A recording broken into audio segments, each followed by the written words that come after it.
minutes. Fellow Nigerians, good evening. Good evening.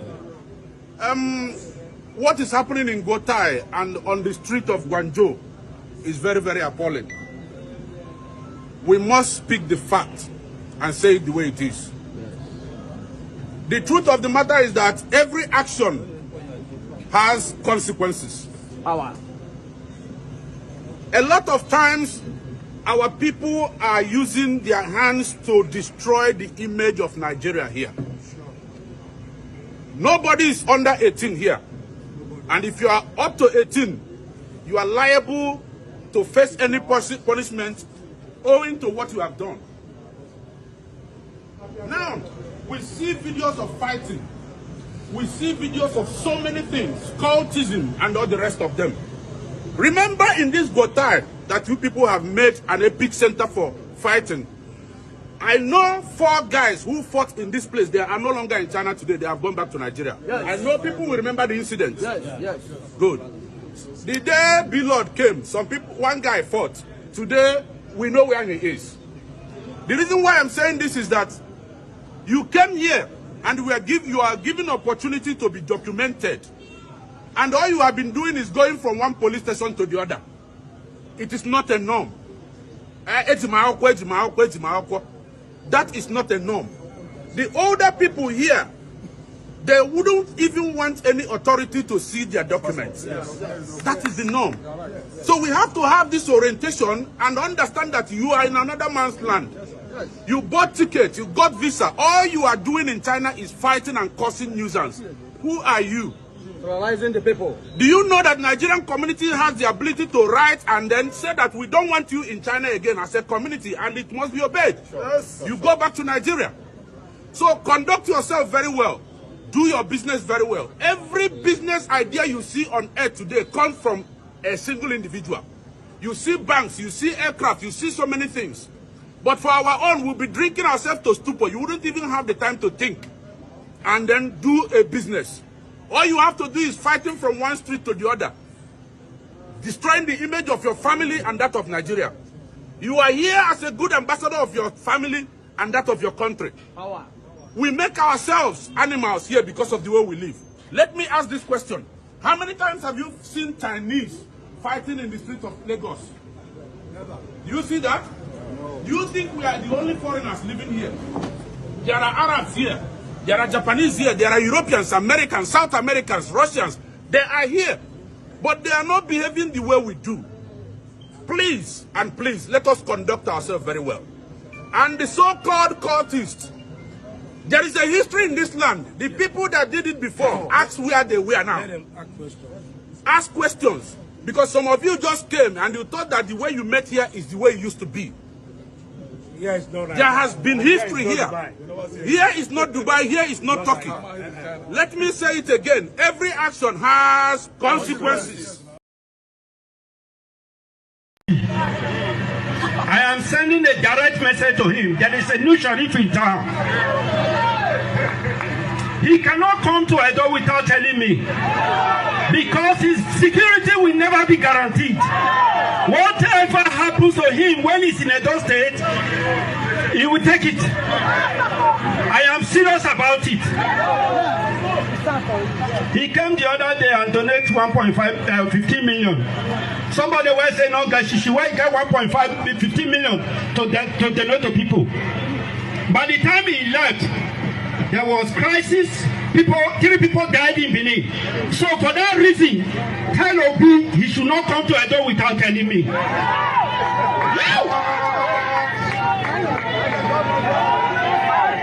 Nothing said with the grace.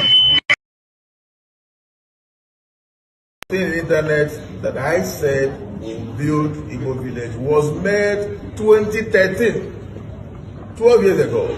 If you look at my age now, then that time no small baby. And then you can see the video how young I was 12 years ago. Now, we have no piece of land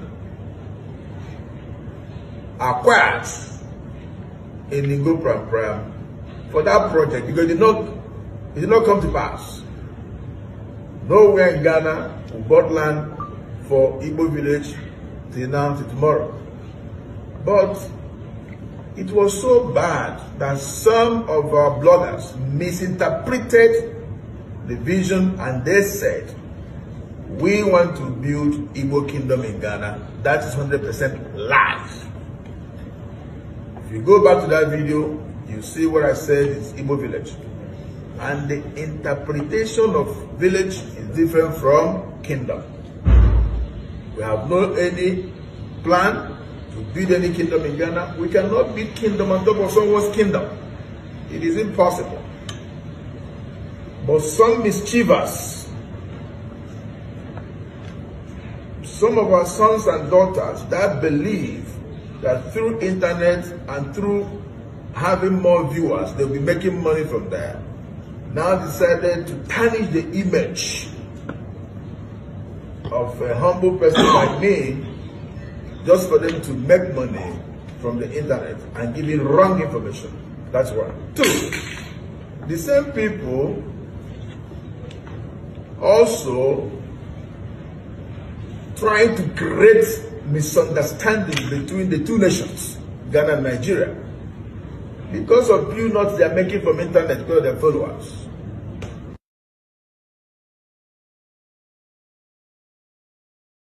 He was appointed. I was surprised, frankly, that Biden put him in and extended him, but they did. It is my pleasure and my honor to announce my nomination of Jerome Powell to be the next chairman of the Federal Reserve. Congratulations, Jim. It's as if videotape doesn't exist.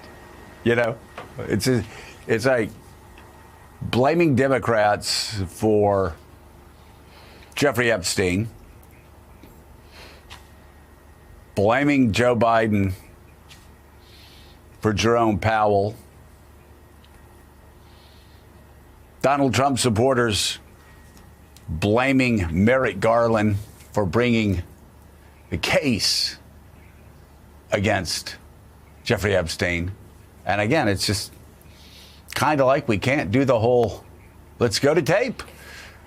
So anyway, it's fascinating, Mika, what's happening now with Jerome Powell. There was talk, a lot of talk about him possibly being fired, and certainly letters being written to push for the firing. The markets very quickly reacted to that news, and at least for yesterday, there was a big veto from the markets and also from people who run the economy and a lot of Republican senators.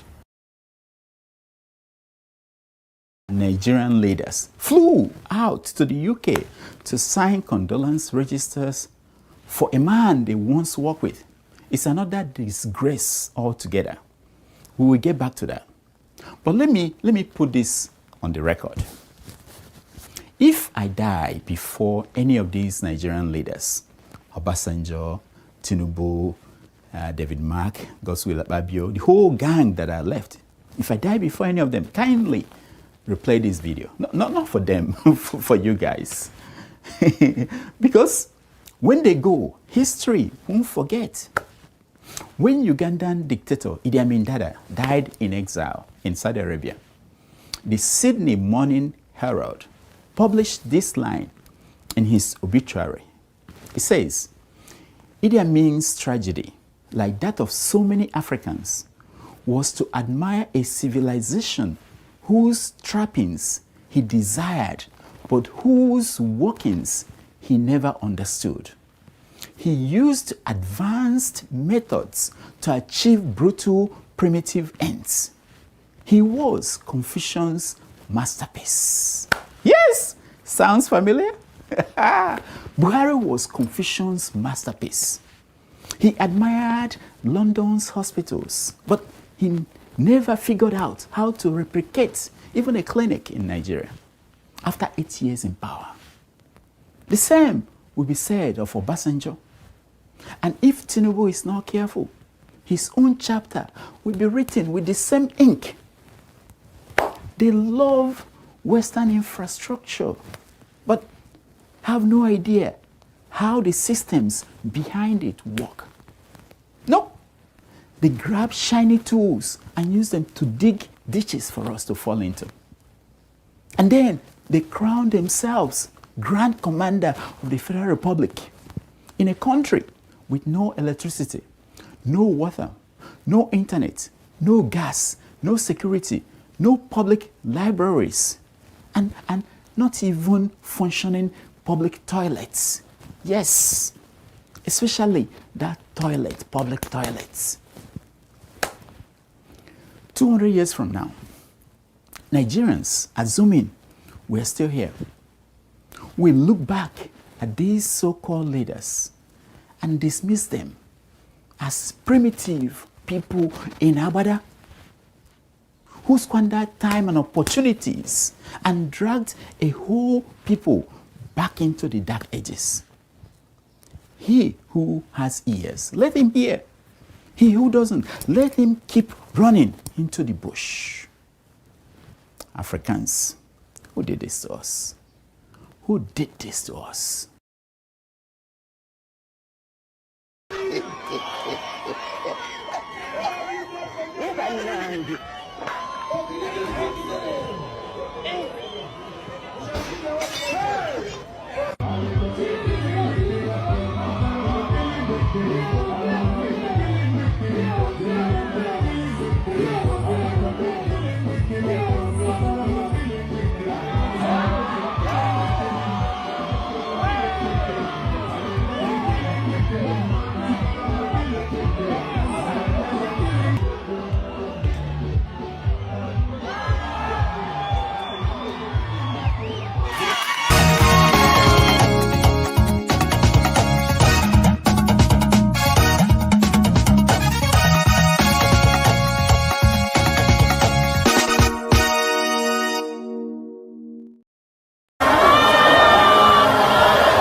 No, this rally make my blood pressure go up.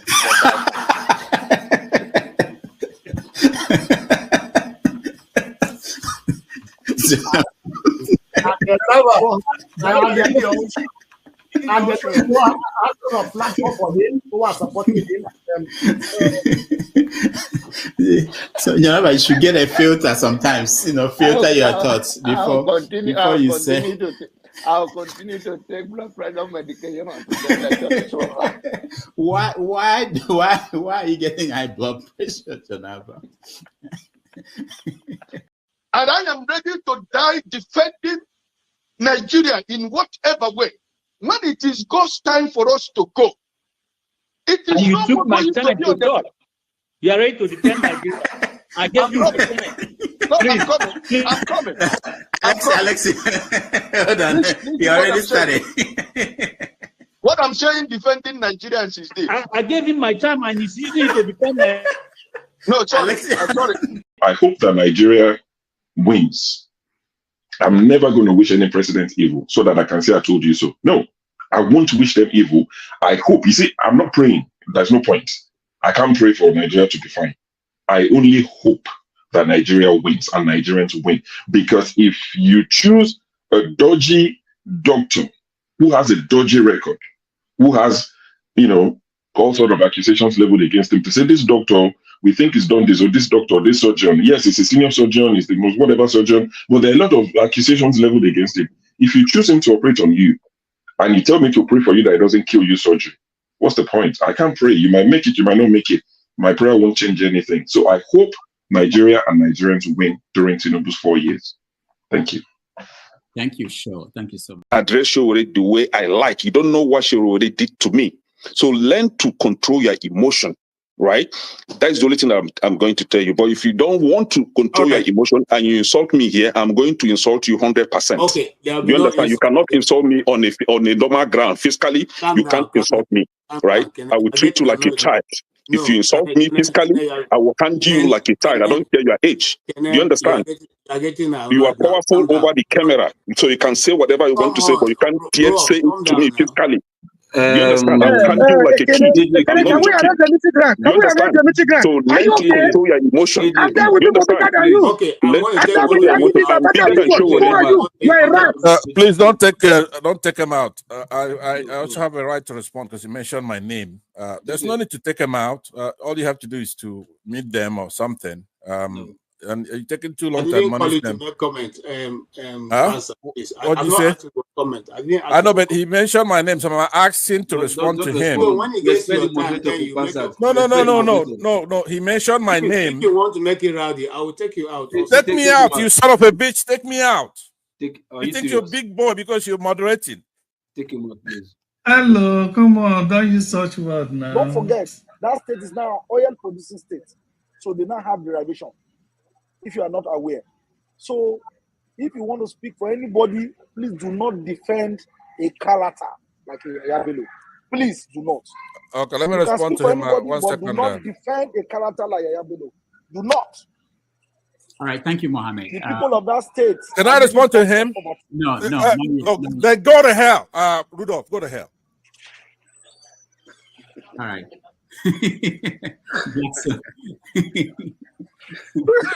Rudolph, I've never seen this part of him before. Tinubu is a criminal, yes, of course, a categorical grade 1 criminal. The only person more criminal than Tinubu in Nigeria is probably Babangida. But he's a criminal, and is he fit for purpose? Absolutely not. Should Tinubu be the president of Nigeria? Categorical no. Is there a better option than him? That is subjective. So show me who he is.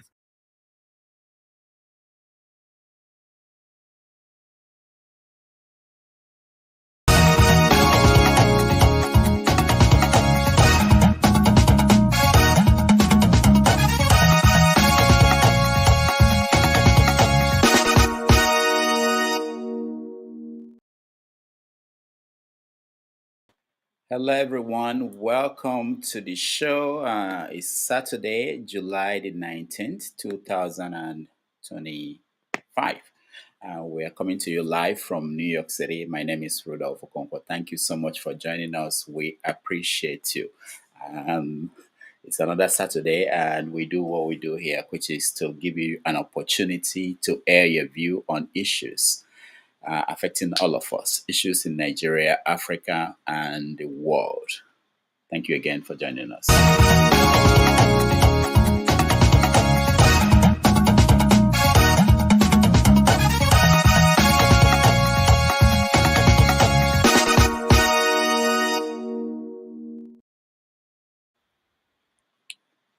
All right, for those who are joining us for the first time, there are platforms you go to, they tell you what you need to know.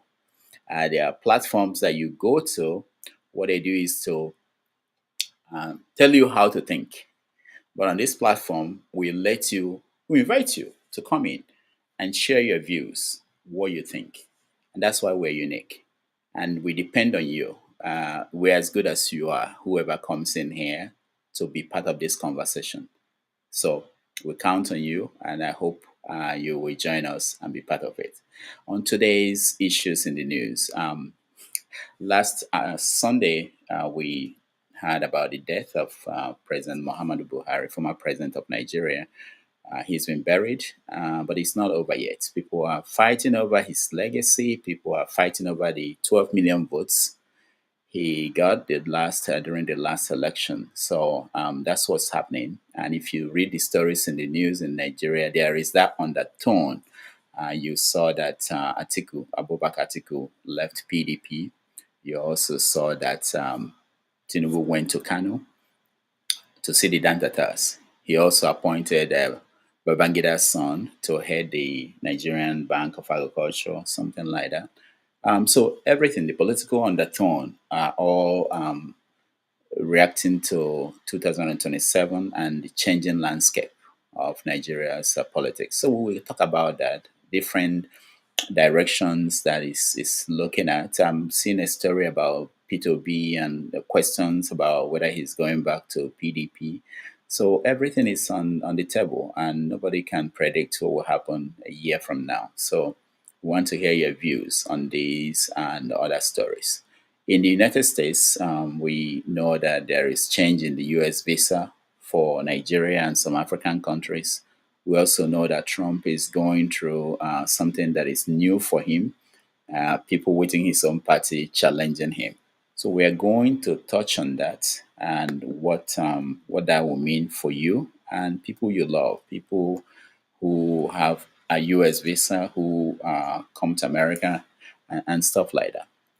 Other stories I mentioned, I think I mentioned Atiku already left PDP. What does that say? Because some people are saying that he's not going to actually seriously run for president under ADC. But with him resigning from PDP, it looks like it's a done deal. He's going to run. So we're going to touch on that and other stories. I'm not going to mention all of them. You can exhaust them, but I will invite you to join us now. We can begin the conversation. We can start from knowing what you've been looking at. I have to mention, I played the video, but I need to mention it that in Edo State. I am sending a direct message to him. There is a new sheriff in town. He cannot come to Edo without telling me, because his security will never be guaranteed. Whatever happens to him when he's in Edo State, he will take it. I am serious about it. He came the other day and donated 15 million. Somebody was saying, "No, Gashishi, why you get 15 million to donate to people?" By the time he left, there was crisis. 3 people died in Benin. So for that reason, tell Obi he should not come to Edo without telling me.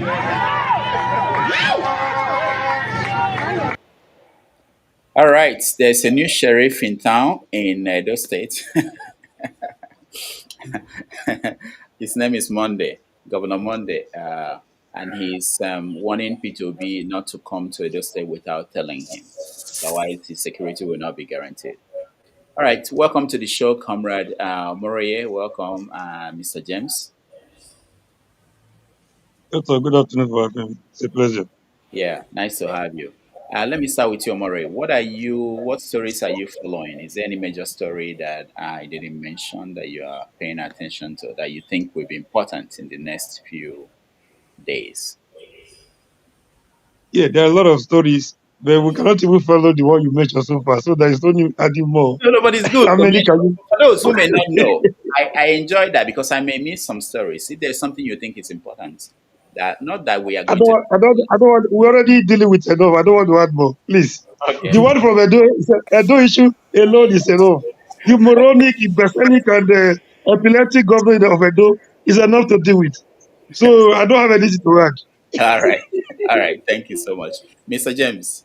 Any story? Oh, I didn't mention Ghana. I played a video of Ghana. In Ghana, they were supposed to have this big demonstration against Nigerians or Igbo people about the Igbo king, but that didn't happen. James, is there any story apart from that you are monitoring? There are a number of stories, but they are not. They are not important enough. They are not. Yes, they are not important enough to alter. Let us not add more to the. We have enough on our plate. Please. All right. Yeah, thank you. All right, Mr. Show, welcome to the show. We can't hear you, Mr. Show. When you can't hear the executive producer, what are we gonna do? All right, so we'll come back to Mr. Show. Can you hear me now? Okay, yeah, go ahead. Okay, sorry. The setting was for my headphones, but because I took it out. Anyway, I was saying good afternoon from Little England. Good to see you all. Comrade Omori, salute. Epa James, I agree to. Good afternoon, sir. Bro, show. Hey, I agree to my brother. Most erudite. I'm not sure if you captured this one. I mean, El Rufai, he accused Tinubu of withdrawing 100 billion naira from Nigerian account every month without authorization. So I saw that headline. I didn't read it. Yeah. Because you're adding more. Please try add the one of Galadima. Add the mission, the Buhari's mission to Nigerians presidency why they brought Well, Fulanis and yeah. that to tell you the security situation in Nigeria. Rudolph, That they did you see that? started. Oh, you sorry. Okay, yeah. The You can go. Katadima's interview. All right. Thank you. Thank you. Yes, he said they brought Buhari so that they could stop OPC from reclaiming Ilorin, Kwara State to, Fulani, Yoruba, and all that. But yeah, I listened to it yesterday. Funny enough, quite interesting.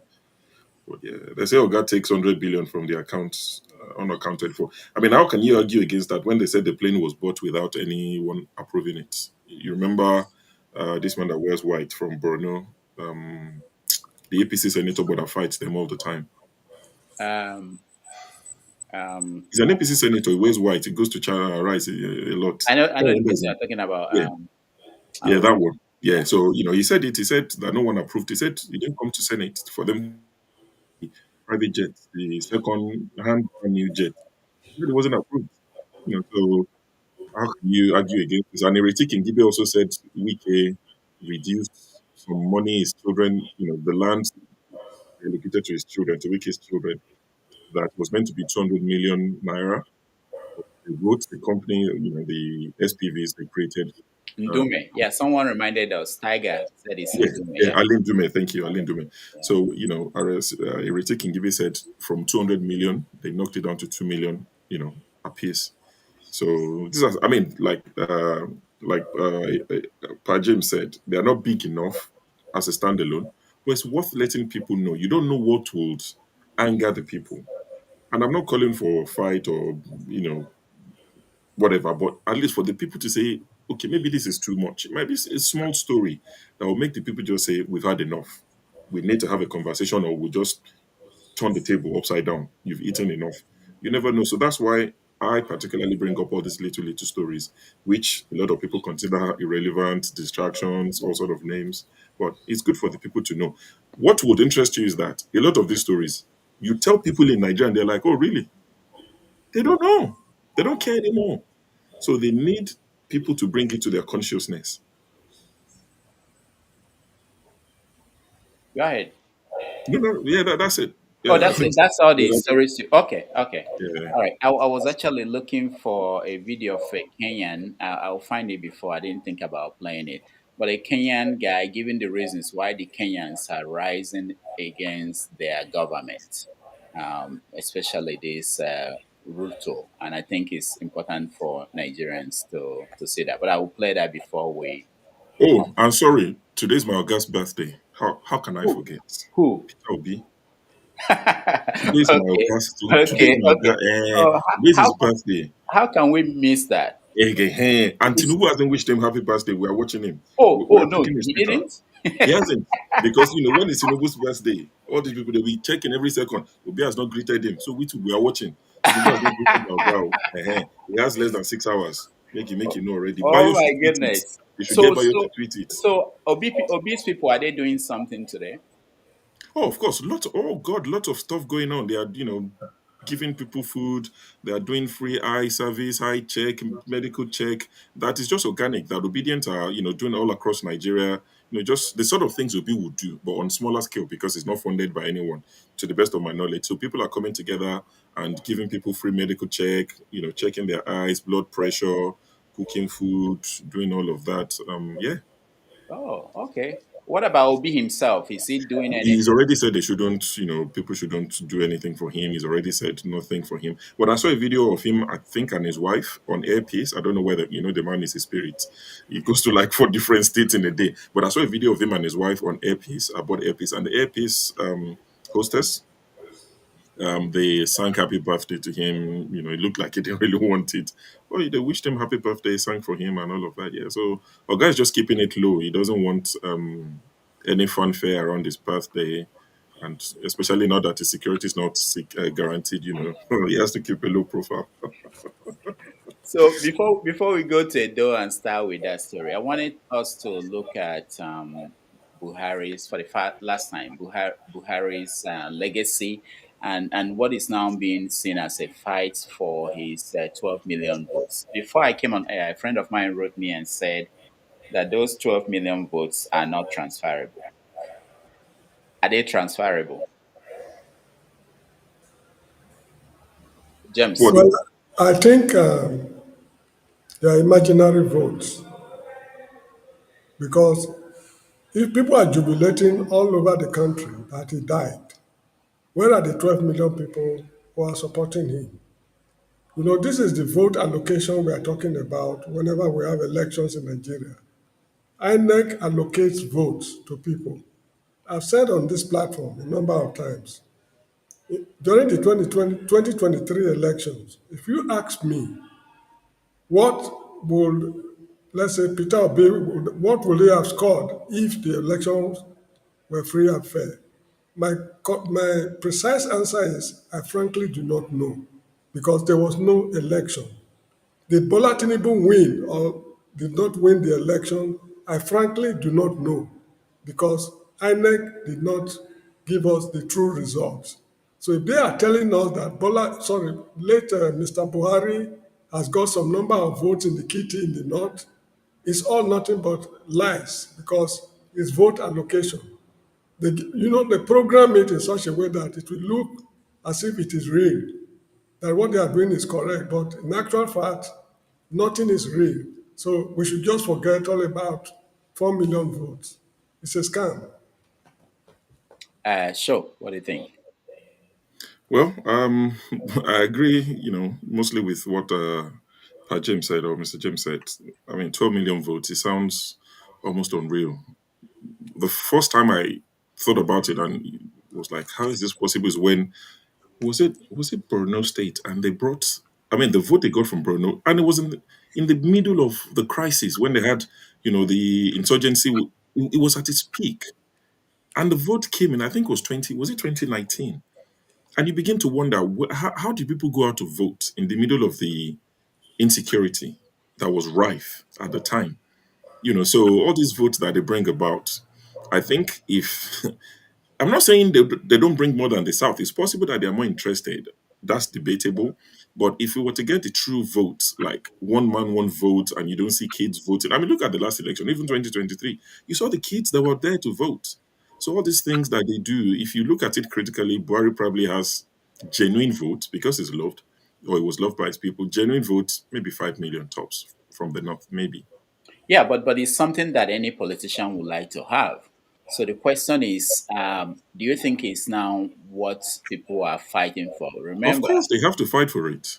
okay. No, how can they fight for what does not exist? No matter how little it is, because No, no. Buhari had a cult following. He You had a see, cult following. the issue is this. People are saying that Bola Tinubu did not win the election. Peter Obi won, or XY, I mean, a lot of allegations.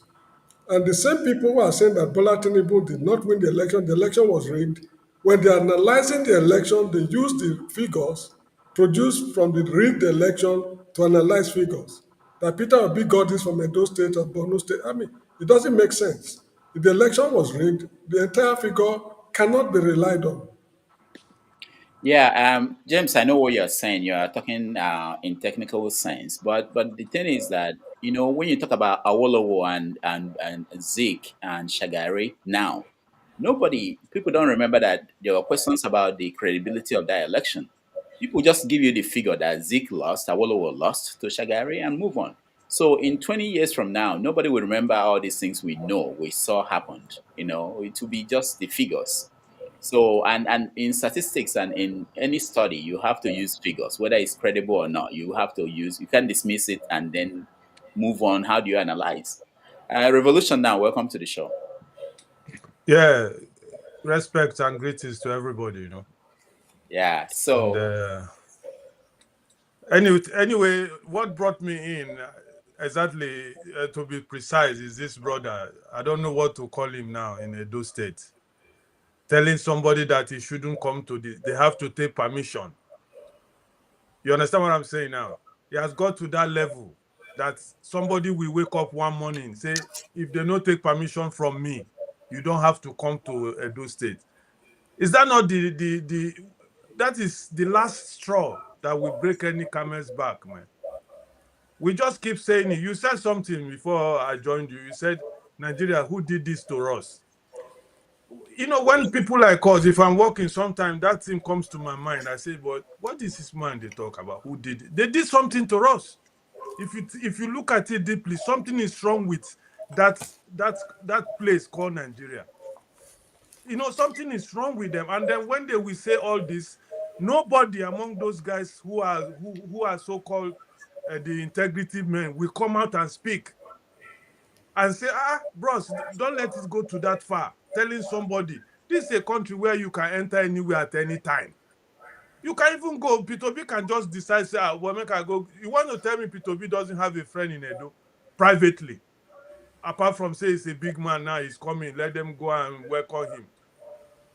So these are things that this so-called police and DSS, or what they call their name, they should go immediately and pick up that man. Not waiting for pick up who? The governor? Of course. You have to get to that level, Dr. Damages. You have to get to that level.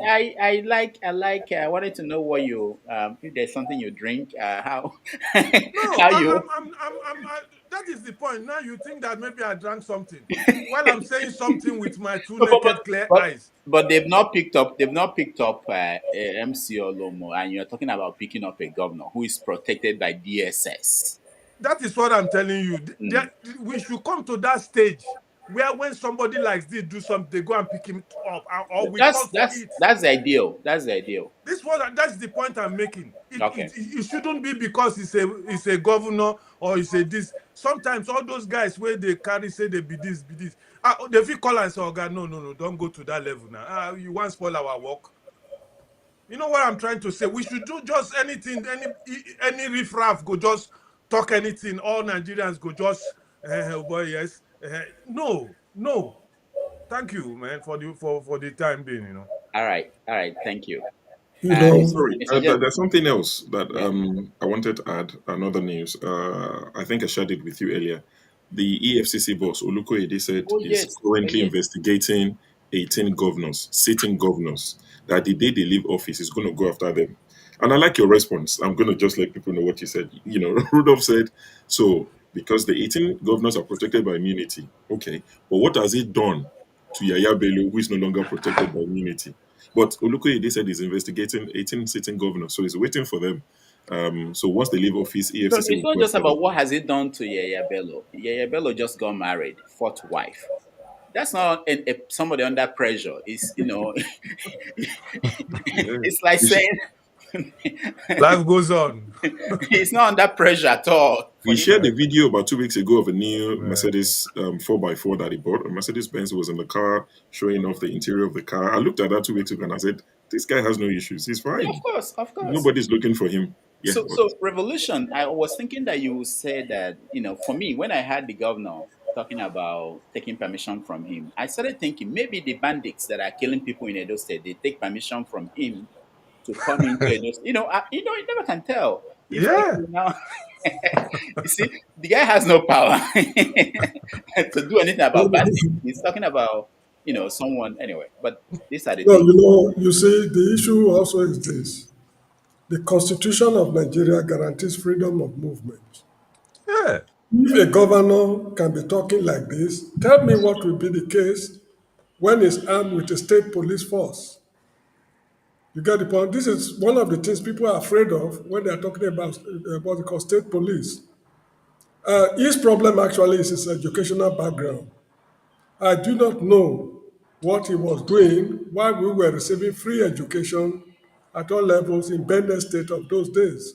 A man of his age, I think while he was a young guy, education was free at all levels, from primary to PhD degree level under Action Group and UPN. What was he doing? That is one problem people have not bothered to ask. So I see him as a clown. And the people of Bender, I always make this mistake. The people of Edo State, I don't know what to say, because this is not the Benin City I lived in the years, when I was a young man.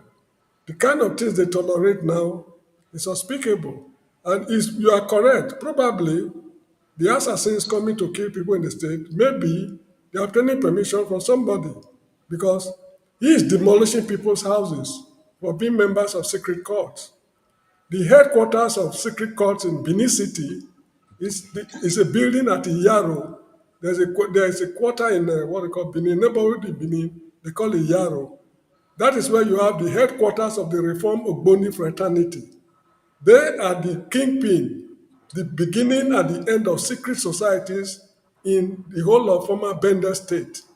Why has he not destroyed that building? So it means, sorry, it stands to reason that probably some people are obtaining permission from him to do what they want to do, and those who did not obtain permission, they face the full consequence of whatever he wants to, reckon them. So that's how I see it. Mr. James, sorry, the doctor, if you permit me briefly, you see, when we talk about education in Nigeria, I don't want to believe that is the problem, because we have seen a lot of educated men and women with degrees of bachelor, any kind of even professors who are also not educated at all by their utterances.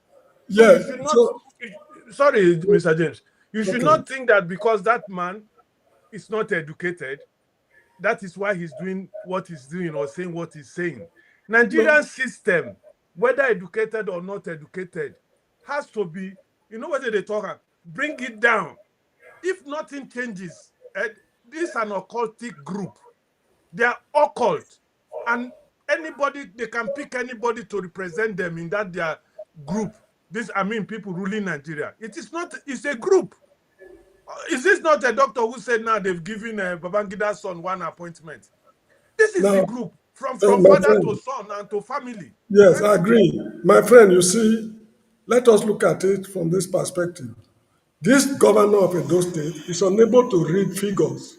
For example, 2,200,000 and something thousand, he's unable to read it. That shows how serious the problem is. Now, also in Bender State of those days, we had a man they called Samuel Osagbo Ogbemudia. Ogbemudia only stopped in Form 4. He only spent 4 years in high school at Western Boys High School, Ikoba Hill, Benin City. He happened to be one of the best governors we've ever had in Nigeria as a whole. So you are correct to a very large extent by saying that educational background should not be a parameter. But if you want to become a governor, even if you are not properly educated, you should be enlightened. John Major, the Prime Minister, one-time Prime Minister of England, was not a university graduate, but he was an enlightened man. Ronald Reagan of the United States, I do not know if he attended university or not, but he was enlightened. So the degree of enlightenment is very, very important. Probably that's what I made. It was a mistake on my part by equating enlightenment with education. Thank you for your observation. I want to say goodbye for the while. We are going to work, but I'll be enjoying you guys on the ground. Man. All right. Thank you, Revolution now. Tony, welcome to the show. Tony, can you hear me? Tony, can you hear me? All right. Tony, we can't hear you if you can hear me. Can't be like say Tony de Africa. This cotton where they look now Africa don't affect the internet. Tony no the America. I'll be the America. Be like say Tony, where are you? All right. While we wait for Tony,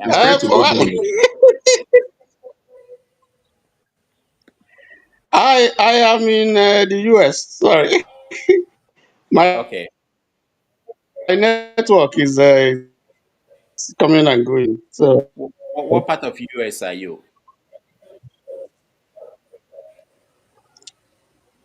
Where you are? No, don't embarrass New York, please. Tony, no, don't say that. Just pretend it's New Jersey, and that's it. Anything bad, we transfer it to New Jersey. We don't blame New York. All right, Tony. Before we come to you, I just want to share with people watching this. I'm in New Jersey anyway. Okay, of course. We're not surprised. We're not surprised. But before we go on, let me share this story. This is the appointment of Babangida's son. President Tinubu appointed Babangida's son to head the revamped, according to them, maybe they allowed the bank to die. After the bank died, they revamped it, Bank of Agriculture. So his name is Mohammed Babangida 53. He went to university abroad, has a master's degree in public relations and business communication. But that's not the important story. Some people have been sharing this news, which is a press release signed by, of course, Bayo Onanoga. Other people were also appointed to positions. There's one Linda Musa from Kaduna State, appointed as chairperson for Oil and Gas Free Zone Authority. There's one Jamilu Aliyu from Kanu State, appointed chairman, National Educational Research and Development Council. There's one Yahuz Inuwa from Kanu State at the Standard Organization of Nigeria, chairman. So there were several appointments, and they were all from the northern part of the country, from Kano, from Sokoto. So people from Zamfara, people assumed that this is an intentional statement because, I mean, they could decide to make appointments and make sure it's spread across the country so that people won't hold them, won't pick on it. But they intentionally put this out just to tell you that, look, we are taking care of you. We want your votes. That's how people are interpreting it. I don't know what you think. Let me come to you. Let's see if Tony is good now. Tony, what do you think? Oh, Tony Tony is has gone. dropped off. Tony is not in. He's not in New Jersey. He's somewhere in Africa. He's lying. He doesn't want Tinubu people to come and carry him. He doesn't want Trump. He may be Trump self. So that he can come back in. Yeah. So, sure. What do you think? They are making it look like. Of course, they're jostling for the votes. I agree with what Pa James is saying, that the numbers are skewed, so the numbers are dubious and all of that. I agree, but there are numbers of loyal Buhari voters. Call it 1 million, call it 2 million, call it whatever. And now there's a vacuum, and there can be a vacuum. Someone has to fill the vacuum. So they're jostling for this vote, the love of the North. And you know this, the North remembers that they threaten us with on the internet. So this appointment, you know what Tinubu's people are calling it? They're calling it, they're referring it as a master stroke, that Tinubu is a master strategist. That's their favorite thing. And I just wonder when they will remember these people online. When are they going to call you or your father? If you're too young, when will they call your father, your uncle, to remember them? So Tinubu is clearly, I mean, you saw him at the funeral, he bowed, he was everything, he accused. So he's trying to, everybody was playing to the gallery. You saw Atiku as well when he took that stroll. It was like a campaign strategy for Atiku, which almost backfired. You saw when he got to Buhari's house, before he sat down, the man looked like he was going to keel over. You didn't see it. Oh my God, because for whatever reason, he decided to walk. I don't know how far they got out of the car, and they walked to Buhari's house. And all the while he was walking, you know, there were chants and people hailing him, and he was waving at them. It was almost like a campaign, you know, like testing the waters. It looked nice. If you're an Atiku supporter, you would like it because they were chanting his name. You know, in his mind, you might be thinking, "Am I the replacement? Are they accepting me?" You know, because they've never loved him like that in the North. So maybe this is his time. So he took that walk, I don't know, 5 minutes, 10 minutes. By the time he got into the house, I'll send the video to you. Honestly, it looked like he was going to keel over and just, honestly. If that walk had continued for another 5 minutes, he probably would have fainted. I'm not joking. So everybody's trying to do their best. And Peter Obi smartly, was it on this show or was it on the group chat? I said, I hope Peter Obi doesn't attend on the day of the funeral. And thank God he didn't go. They would have embarrassed him, push him somewhere, take pictures and say, look at him at the back. So he didn't go. And it worked for him as well. He went the following day. So he got the attention of the full Buhari family. The boy didn't look too interested. I don't know his name. He didn't look too keen, the one that fell on the bike. He shook his hand and introduced him. But the girls, the Buhari daughters, they're obedient. Don't even tell me otherwise. I mean, Peter Obi won at Aso Rock anyway, so you can't even argue. Peter Obi won Aso Rock. They didn't rig that one. So those girls are obedient. They were very happy. The videos have gone viral. They were just looking at him in admiration, like, so this is this man. Oh, you know, so everybody, you're muted. I said, are you sure? Maybe they were saying, is this a real person? No, you need to see the video. Not that they carry, I'm not saying the girls have any electoral value. They might not even have voters card. But you can tell there was an admiration. Today I said the boy, whatever his name is, the boy wasn't interested. You could tell that one is more aware of politics, and it wasn't even the way he could be like, oh God, I beg, can't they go? You understand that kind of thing? So everybody is jostling for love of the North. They've created this myth that the North would decide whoever rules Nigeria. So our politicians are still playing to that script until the day we rip that script apart and say no more. Because when they say North, they cut it all the way from Middle Belt. If you tell a politically aware Northerner that Nasarawa, Plateau, Benue is Middle Belt, they get annoyed. They don't want to hear Middle Belt. They tell you it's North Central. Ah, they said the main news is Naira stability. Naira is 2,100 pounds. Hallelujah. It's now stable. So everybody carry your money, go and invest in Nigeria. It's stable. Your Naira to £1 is 2,100. Dollar is 1,600. So we're happy it's stable. We should cut ribbon for that one. These guys are jokes. Anyway, so to answer your question, everybody's looking for the vote. Even if it's 2 million, it counts at the end of the day. So who would get it? Kwakwanso, Atiku, Peter Obi, Tinubu, they're all fighting for it. Okay. Yeah. Thank you. Let me see. Tony, can you hear me? Yes, I can hear you. I think I'm better now. Greetings, greetings, James, and greetings, comrade. Dr. Homages, I greet you. Thank you. Thank you. So we are talking about Buhari's votes, the fight over his legacy. There are still people fighting over whether he deserved to be remembered. Remember, Shagari's grandson wrote a letter where he was complaining that when the grandfather died, that Buhari did not do anything for him as president. But now they are doing this for Buhari. So going from there, Tony.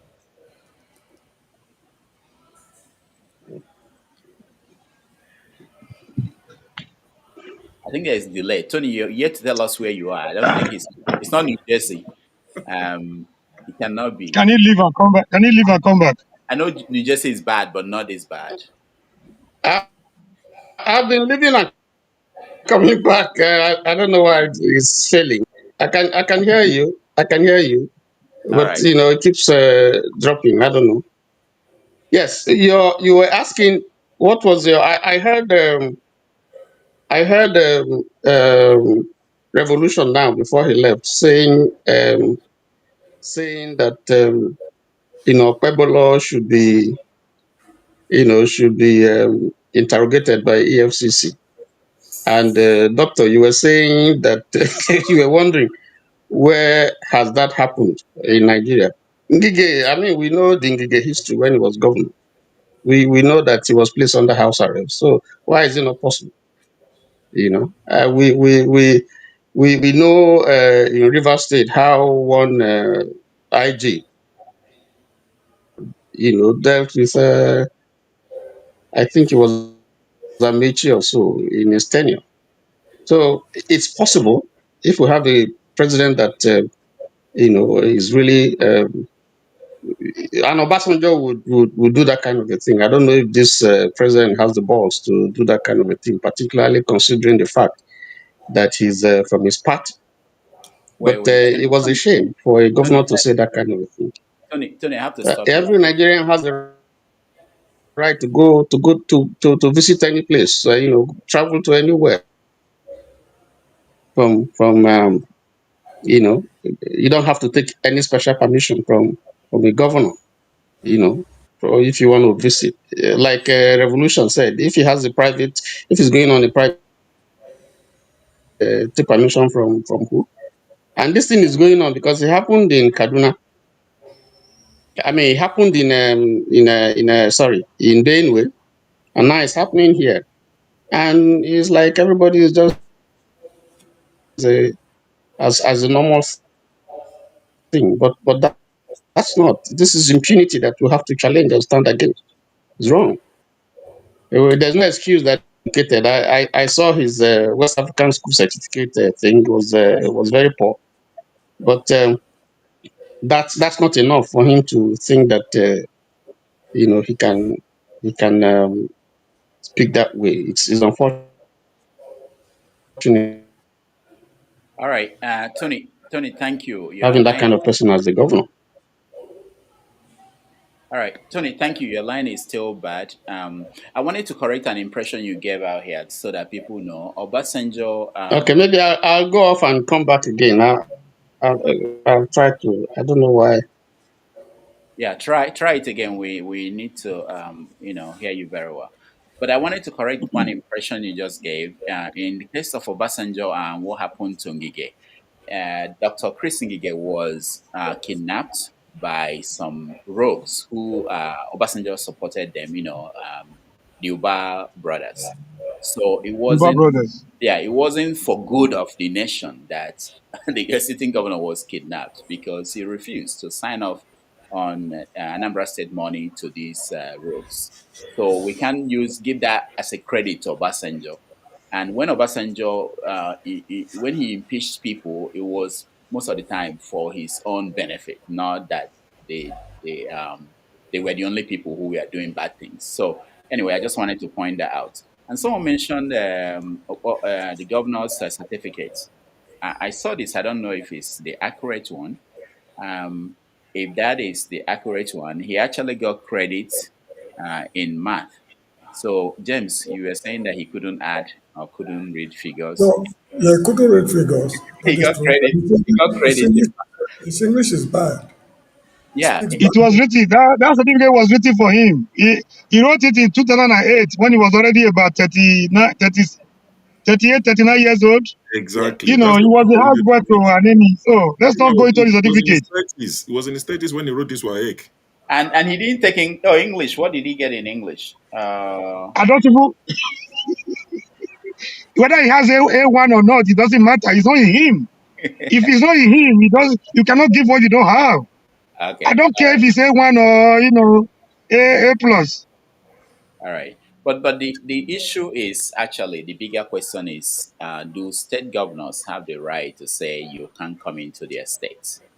Constitutionally, they don't have it. Yeah, without permission, or even come and do anything in the states. Constitutionally, they don't have it.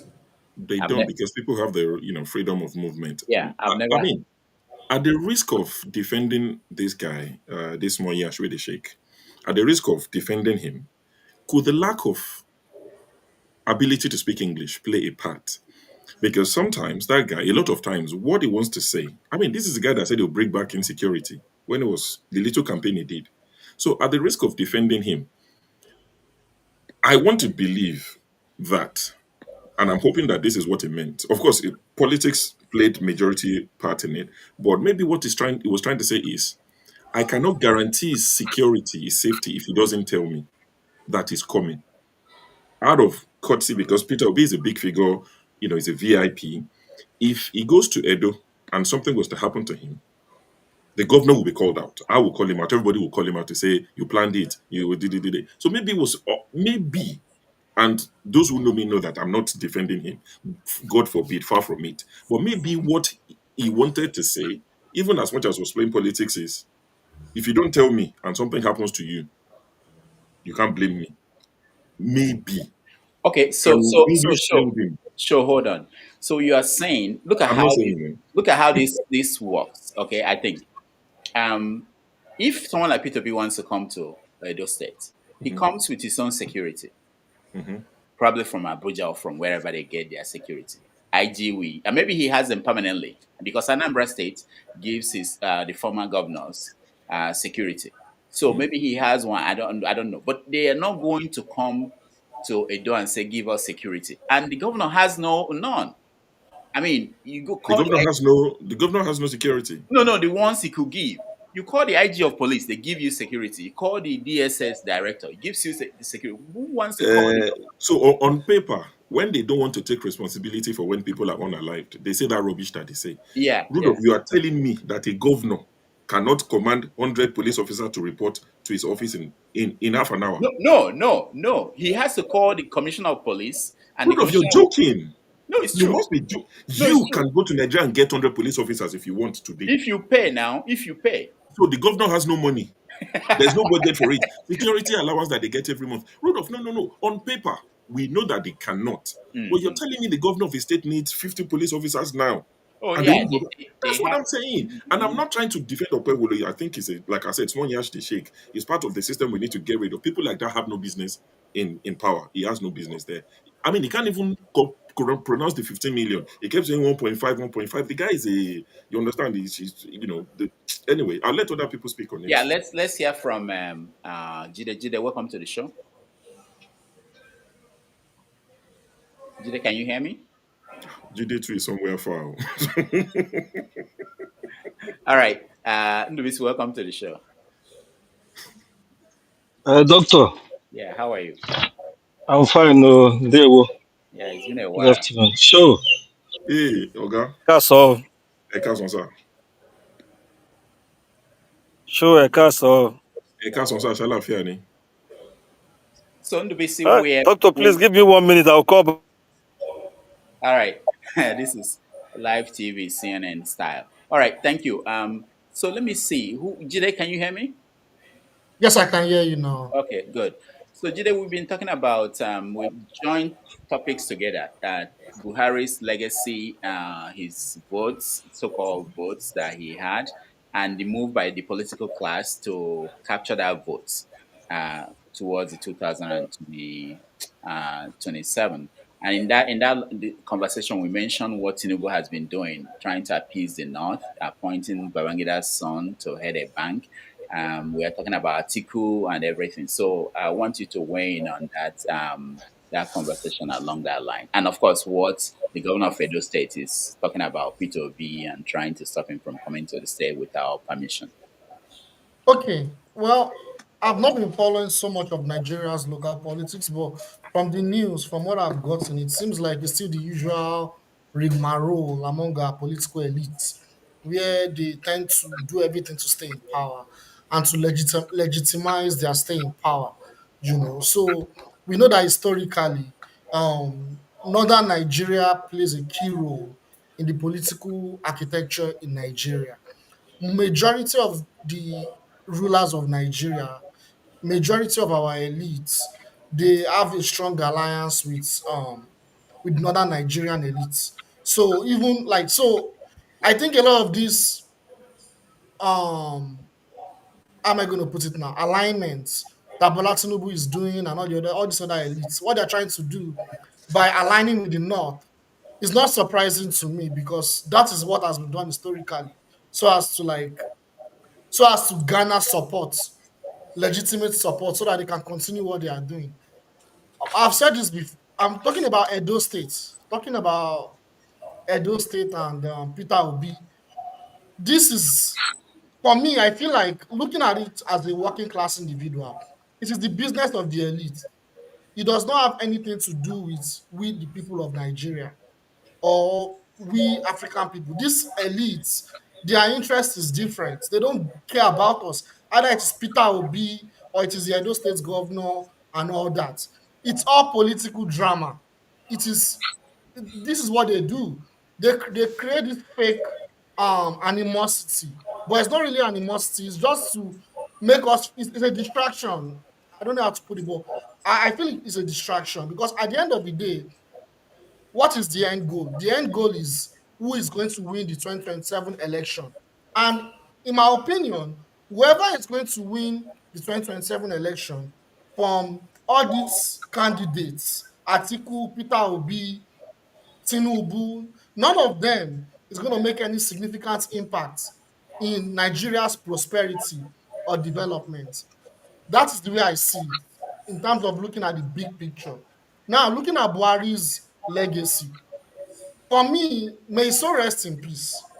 And may God judge him for everything he has done for the Nigerian state.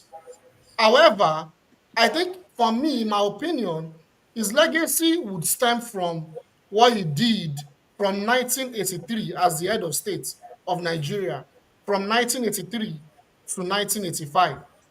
He was actually kind of in the right direction, but maybe it was in it, maybe not in the right way. But his legacy will stem from the fact that He prevented Nigeria from accepting the IMF loan that would have begun the precedence of the structural adjustment program. Buhari, that was his major legacy, because we saw that after that coup by Babangida, that was what led to the implementation of the structural adjustment program and the approval of IMF and World Bank loans. That's number one legacy. I think the second legacy we'll talk about is indiscipline. Nigeria, when it comes to indiscipline, it is a major culture in Nigeria. The war against indiscipline, maybe it was too aggressive, maybe it didn't do it the right way, but for me, that legacy will always live on, the war against indiscipline. Because I think, apart from the fact that we lack political education in Nigeria, I also think that both our elites and the Nigerian people, we lack discipline. We lack discipline, we are easily compromised.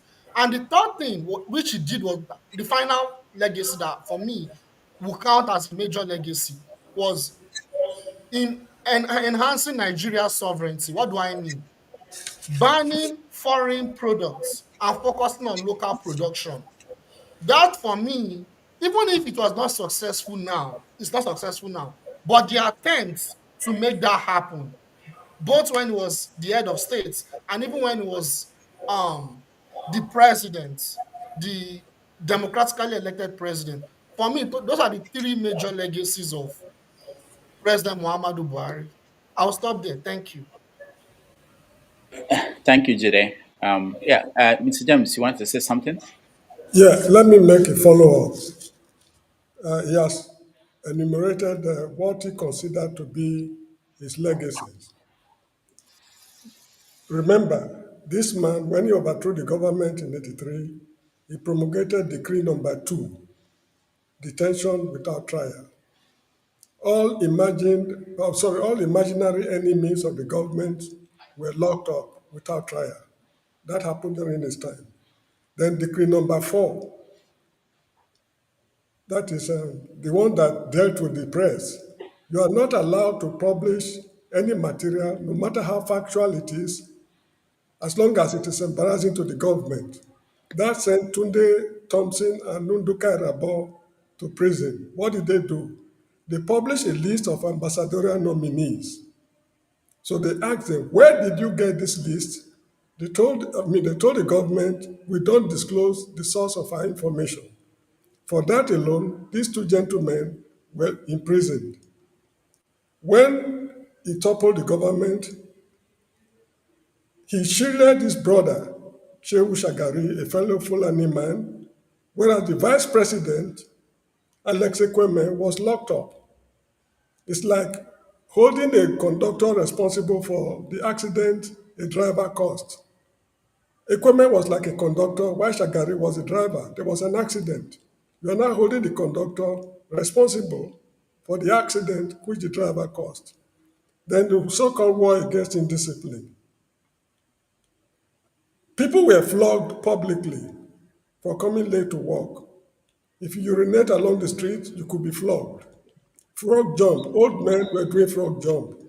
The transportation system in Nigeria is not reliable. People go to work late. There are a lot of problems making people to go to work late. They were publicly disgraced. That is not what the law states. If you go late to work, there's a law in Nigeria that takes care of that problem. But these laws were truncated. Then another issue was there was a currency exchange. He said that the Nigerian naira was not, convertible, that there's too much naira outside the country. They sealed up the borders and changed the naira. In the course of doing that currency exchange, the Emir of Gwando brought in 53 suitcases through Murtala Mohammed Airport. And the suitcases passed through, nobody searched them till this very day, till the day he died. Nobody searched those 53 suitcases. Then school feeding program. During my university days, breakfast, lunch, and supper, we were paying 50 kobo per plate, and it was a standard meal. It continued up to the time this man came to office and he scrapped it. He had less regard for children from less to-do homes. He was an orphan, I was told. And I wonder what would have happened to him if people had not taken care of him. So for this man to be so heartless as to cancel that program, I think wherever he is, may his soul roast in hell. Another problem was strike was outlawed in Nigeria during his administration. You are not allowed to go on strike no matter how aggrieved you are. It was outlawed. Student, what's called protests and student union activities were seriously curtailed during his administration. In Lagos, the metro line was cancelled. That was initiated by Latif Jakonde. This was the man who cancelled it, which was a very serious, setback to urban transportation system in Lagos State, and people suffer severely commuting from one place to the other. Then he had no transition program till he was overthrown, from the government. That was his military administration. I think as for the civilian administration, let me give other people time to talk. I will also comment on what he did during his civilian administration. In my opinion, if there's anything like reincarnation, may he not reincarnate. All right. Thank you. I was going to read what a paragraph written by Oluogibe, Professor Oluogibe on Facebook, but I mean, some of you have covered the sentiment that people have about Buhari. The point is that for me, Jide, it's good to find the good part of what you think is positive somebody did. There are also the negative part, and what we don't see in conversations we hear most of the time is that people tend to take one side of the story. I was making reference to this too. I think someone I was talking to today or yesterday that even cockroaches they have economic importance. There are some good aspects of even the worst of us, and there are some bad aspects of the good, the best of us. So we have to don't paint anybody perfect, other than Trump. Only Trump is perfect. No, All I right. didn't have time. I didn't have time. That was why I didn't say. I mean, we all know Okay. the negatives. I didn't want to and All I know right. that we probably all agree on the negatives. So I wanted to talk about that positive because I already know, right? Like, yeah. All right, all right.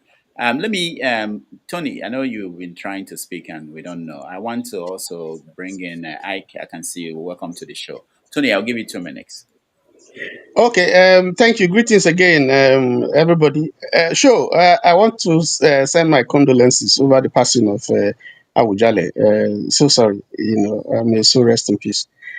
Um, Thank you. yeah, I think I agree with Thank you. what James has said. Buhari has two faces. The first face is Buhari as a military person, and the second is, as a Democrat when he came in as a civilian president.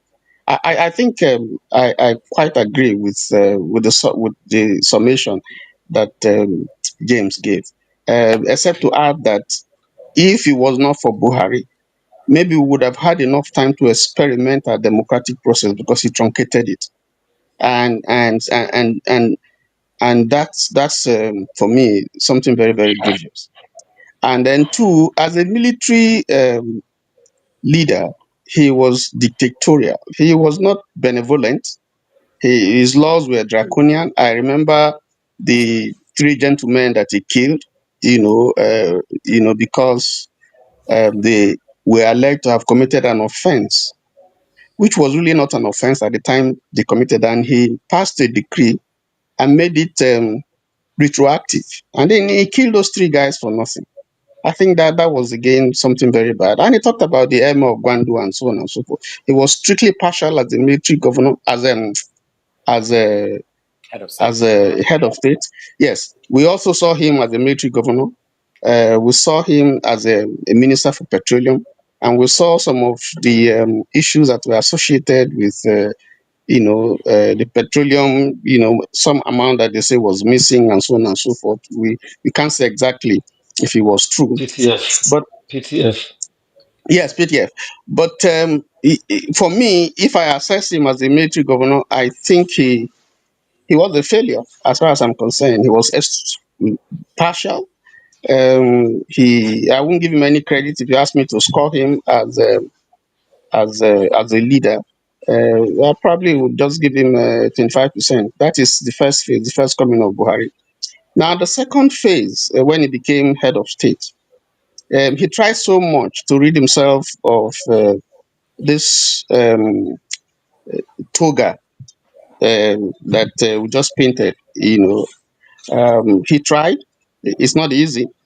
Um, but I listened to both His Excellency Fashola, Raji Fashola, who served under him, and I listened to Ngige also, who was a minister under him. And their assessment is that, some of us are very unkind to Buhari. First of all, if you take his background, you know, to cross over isn't very, very easy, particularly if you have been in the military. So he struggled very hard to do that. Two, he told us, that he came at a period where the world was facing a pandemic. That was the COVID period. And then that affected global economy.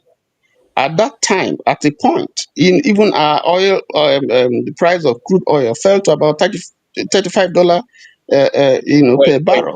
Tony, wait. Who came at at the COVID time?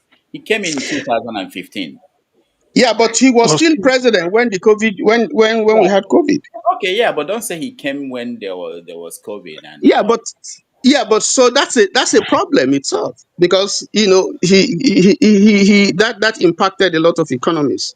It impacted No, our foreign reserves, our earnings, and so if you are but he has assessing done him, a full term. He has done a full 4 years before COVID. He has yes, done a but full four yeah, years before COVID, 2015 to yes, 2019. What did he yes, but achieve even then you have to take that into before consideration when you are COVID? assessing him, Yes, because I yes. mean, we call a spade a spade. In some way, it affected global economy, and Nigeria is not an exception. So I mean, and then the price of crude at some point fell drastically very low. So that also impacted what he could do. But on the whole, if you look at his contribution as a president, that is in his second commit. Again, for me, I think again that he didn't completely rid himself of that toga. That's of someone who is not very neutral in terms of promoting ethnic interests, and So we saw part of that. We saw the Ruga thing. We saw the way the country just drifted. And, we thought that this was going to be somebody who would fight corruption. But apparently, we saw cases of corruption all over the place. Some of his people who served under him said he trusted his ministers, and so he just left them to do whatever they wanted, and a lot of them were failed in that assignment, and I think he set the ball. He brought us to a place where eventually we now found ourselves now, because um, if you look at him, if you were to assess him from my own point of view, if he did well, I would say no. He had the second opportunity, to rewrite some of the wrongs that we saw in his first uh, tenure. I mean, when he was a military head of state. I don't think he did quite well, but I concede to him depending on who is assessing it. I just leave it there. For me, I don't think he did well. I think he would have done better. All right, thank you. Just the point of, I feel like I'm doing this a lot today. You called Fashola His Excellency, and I wanted to know, I'm beginning to feel that we have to also mind the language we use now. Trump is His Excellency, and all government officials, when they have diplomatic, state dinner, they call everybody His Excellency, Her Excellency.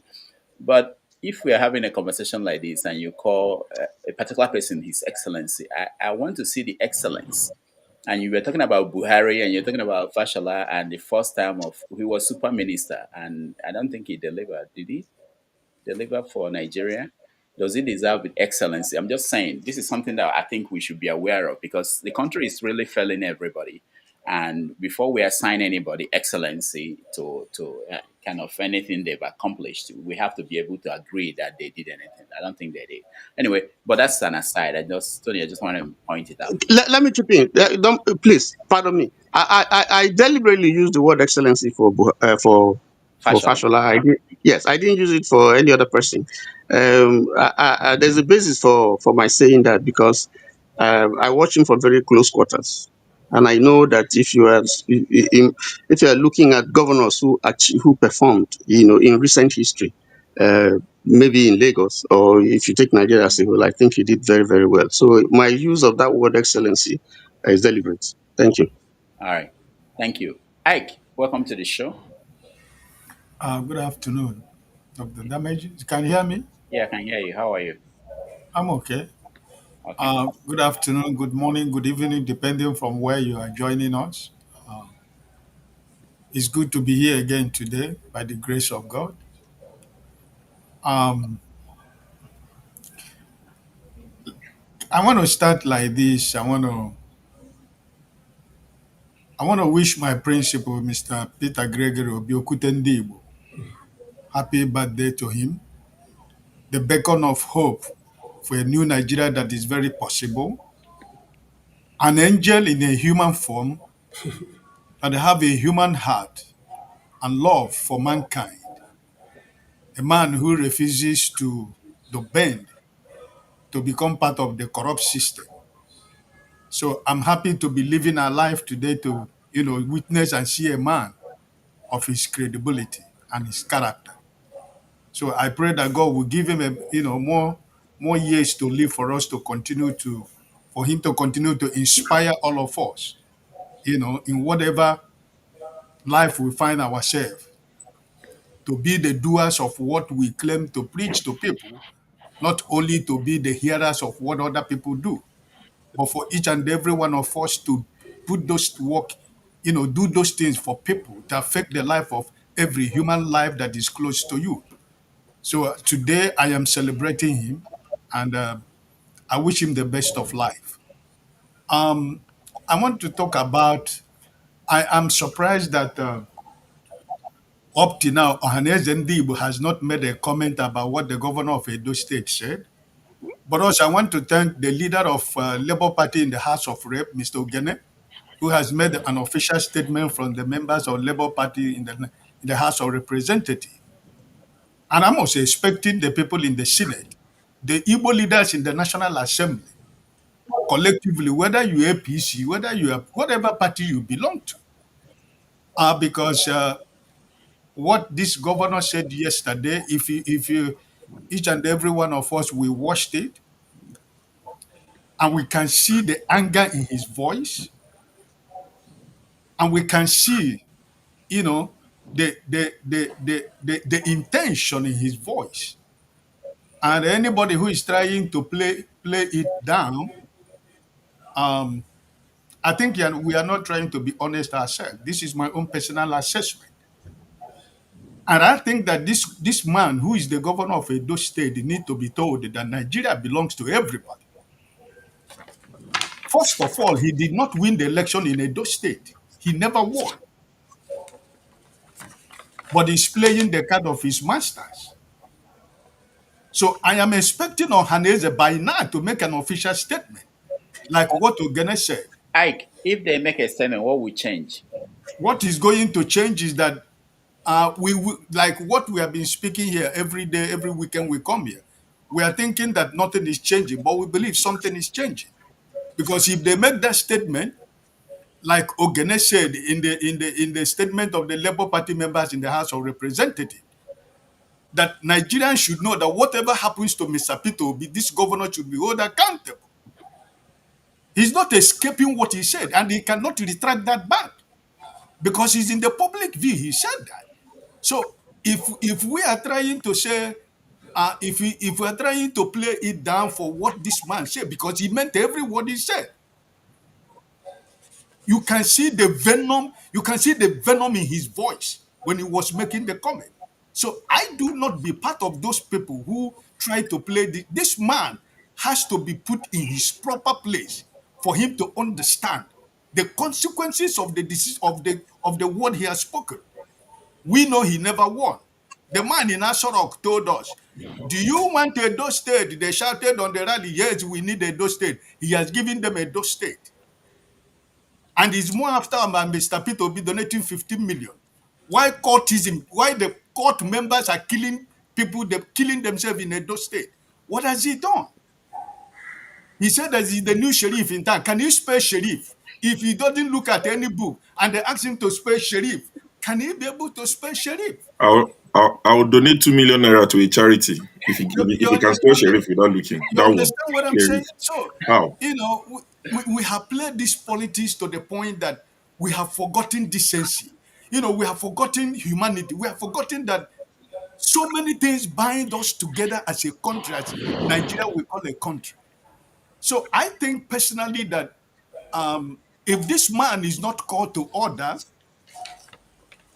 or people who are close to him do not remind him what he has said. We have been past governors in Edo State, So I just wish that Nigerians should stop this politics, because it's not going to take us anywhere. That's why sometimes when people are talking about Biafra, you have every reason to say, if you don't need the Igbos in Nigeria, you should allow them to live. We are a nation of our own. We are a nation of our own. If you don't want the existence of Igbos in Nigeria, let us go. Because it is words like this that spring those kind of emotions in the life of every Igbo man. So if you think this man was just playing politics alone, no. He has told you what he's going to do. And he's not just saying it because he's playing politics. This is what his masters who put him there asked him to say. So we should not encourage something like this because it's happening. It happened in Kaduna State. They stopped the obedient people not to march. They're not marching, but they're going to show love to people. They have so many things that they're organizing for, to show love to, Nigerians. They're not campaigning. But they're having some medical, some are using medication, some are using, cooking food, some are giving petrol to Nigerians. It was just to give out to Nigerians. But it's the same politics. It started with Benue State. It has become a norm that every state has to follow. But I think that Nigeria is trading on a dangerous path.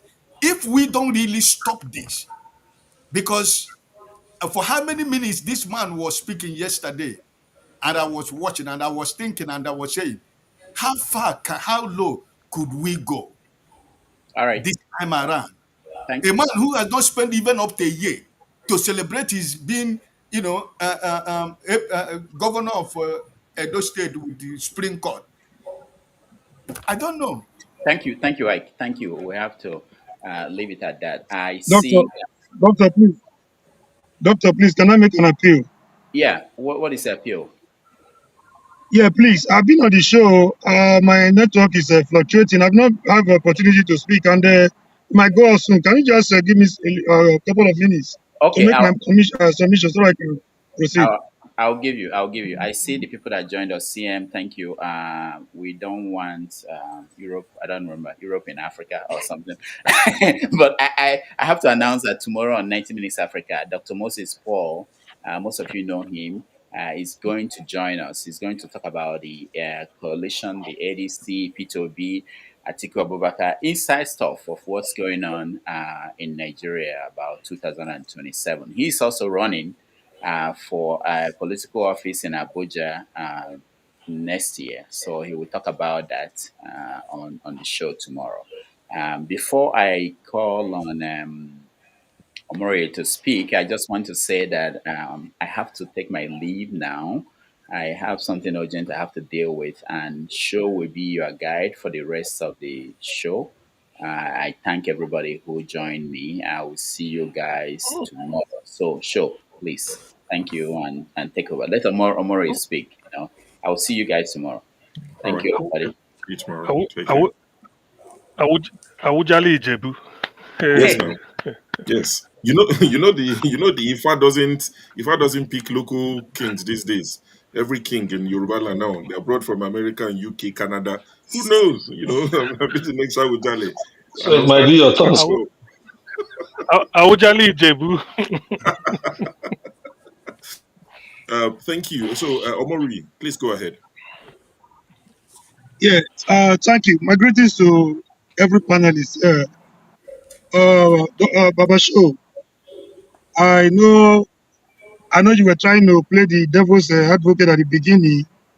If you were a lawyer, I would advise you not to accept this case of Beverly because you will win. Even if you rise Ganifa Wayimi off from the grave, he's not going to win this case. And before I proceed, I want to use the opportunity to apologize to His Excellency, Governor Peter Gregory Obi, and his teaming supporters across the world. That as an Edoma, this is not who we are, but this is where we found ourselves. This is not who we are. This is not a reflection of the real Edo man. You know, if you want to talk of Edo people, look up to the people, former governors like Ambrose Ali, Professor Usereme Osumbo, in the military, talk of the likes of Obemudi and Co. You know, time will not permit me to name them all.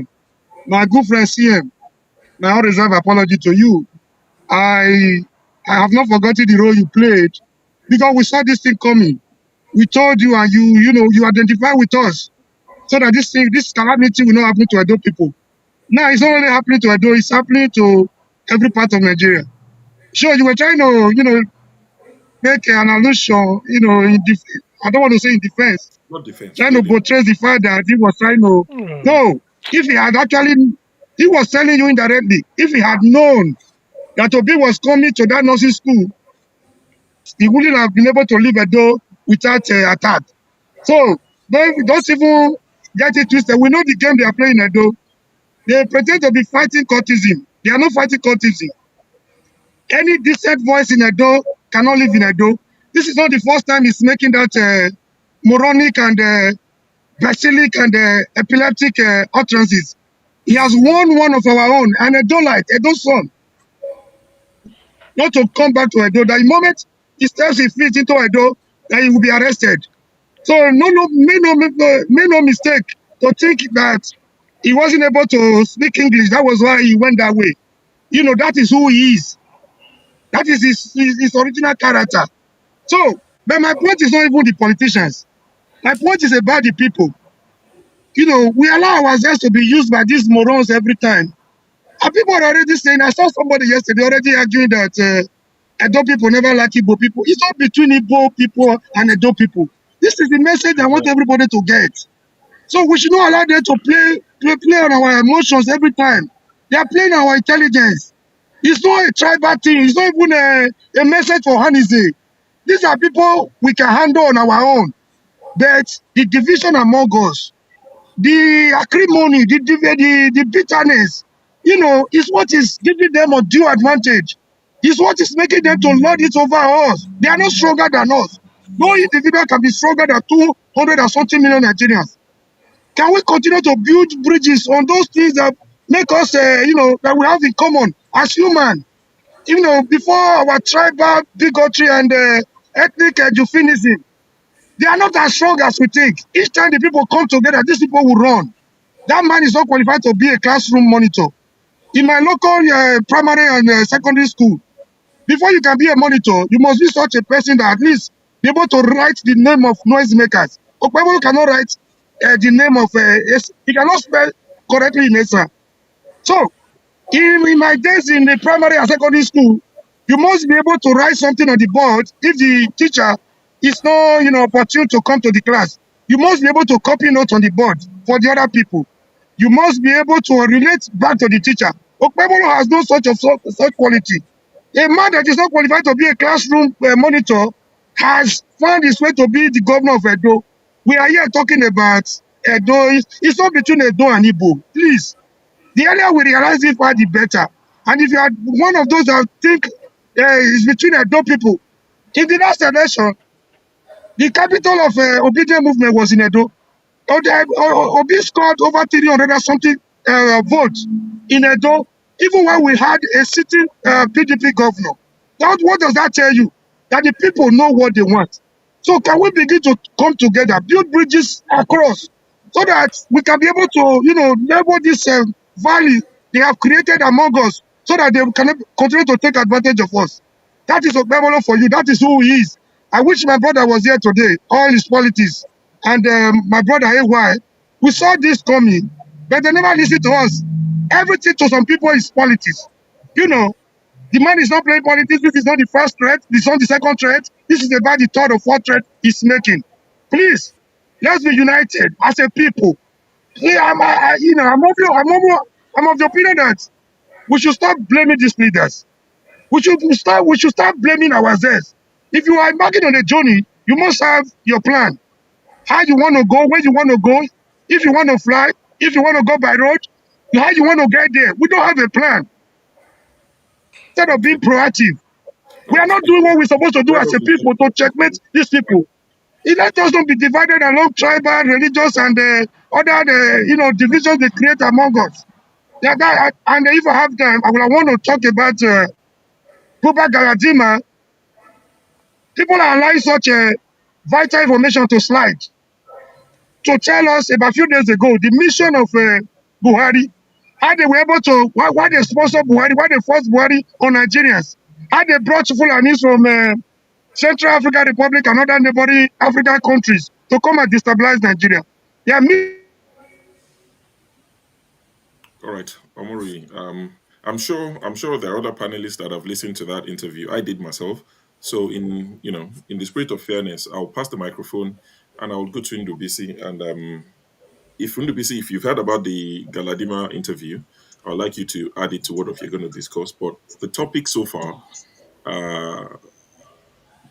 Tinubu appointing Babangida's son as head of the new or revamped Bank of Agriculture. We're talking about the Buhari votes, whatever they are. They are called 12 million votes. You can say it's 2 million, whatever the number. There seems to be jostling for those votes. There's a competition. You saw Tinubu going to the north. He's going to see the Dan-Tatars. Peter Obi, smartly went to commiserate with the Buharis a day after, where there's no crowd or not as much crowd. Atiku going like on a campaign rally at the burial. So those are some of the things we're talking about. And of course, Okpeholo, small years really shake. That is also part of the conversation. So Thank you, Shu. Greetings, fellow panelists. I will start with Okpebolo. If time permits, I will vie into Buhari's passing. Okpebolo spoke irresponsibly, and I thank Mr. Mori for all he said. I hope every other Nigerian will speak the same way. You can't threaten just even an individual who is not even prominent. How much more a former person who has been a governor before you, who is well known and who goes to these places peacefully to support education and the less privileged. It's all these people in power now, like Mori said, they are rogues, gangsters, and he called this man a moron. That is what it is. He's just doing the bidding of his masters. He wants to instill the fear he don't even have the characteristics to instill. And I guess this is like a playbook they're all putting up. It's just all there. But what he's doing will backfire. He knows that. He's just looking at Obi is not boisterous like somebody like Erufai. The next day Obi will come there and let's see what will happen. But all the same, I just hope that people around him, I know there must be some decent people around him who are supporting him. I hope they will ship it into his ear that has he gone around the social media and see what is going on, how people have been condemning what he said. So even if he doesn't want to say sorry, he will know how to retract his statement and stop that nonsense from that he said. This is a man who has a lot of duties to do. Courts are ravaging some parts of the state.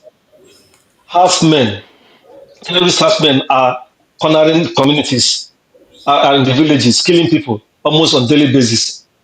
He can't control it. He says he's a new sheriff in town. See the word he even used. A new sheriff. I'm a new sheriff in town. What has he done since he came to town now?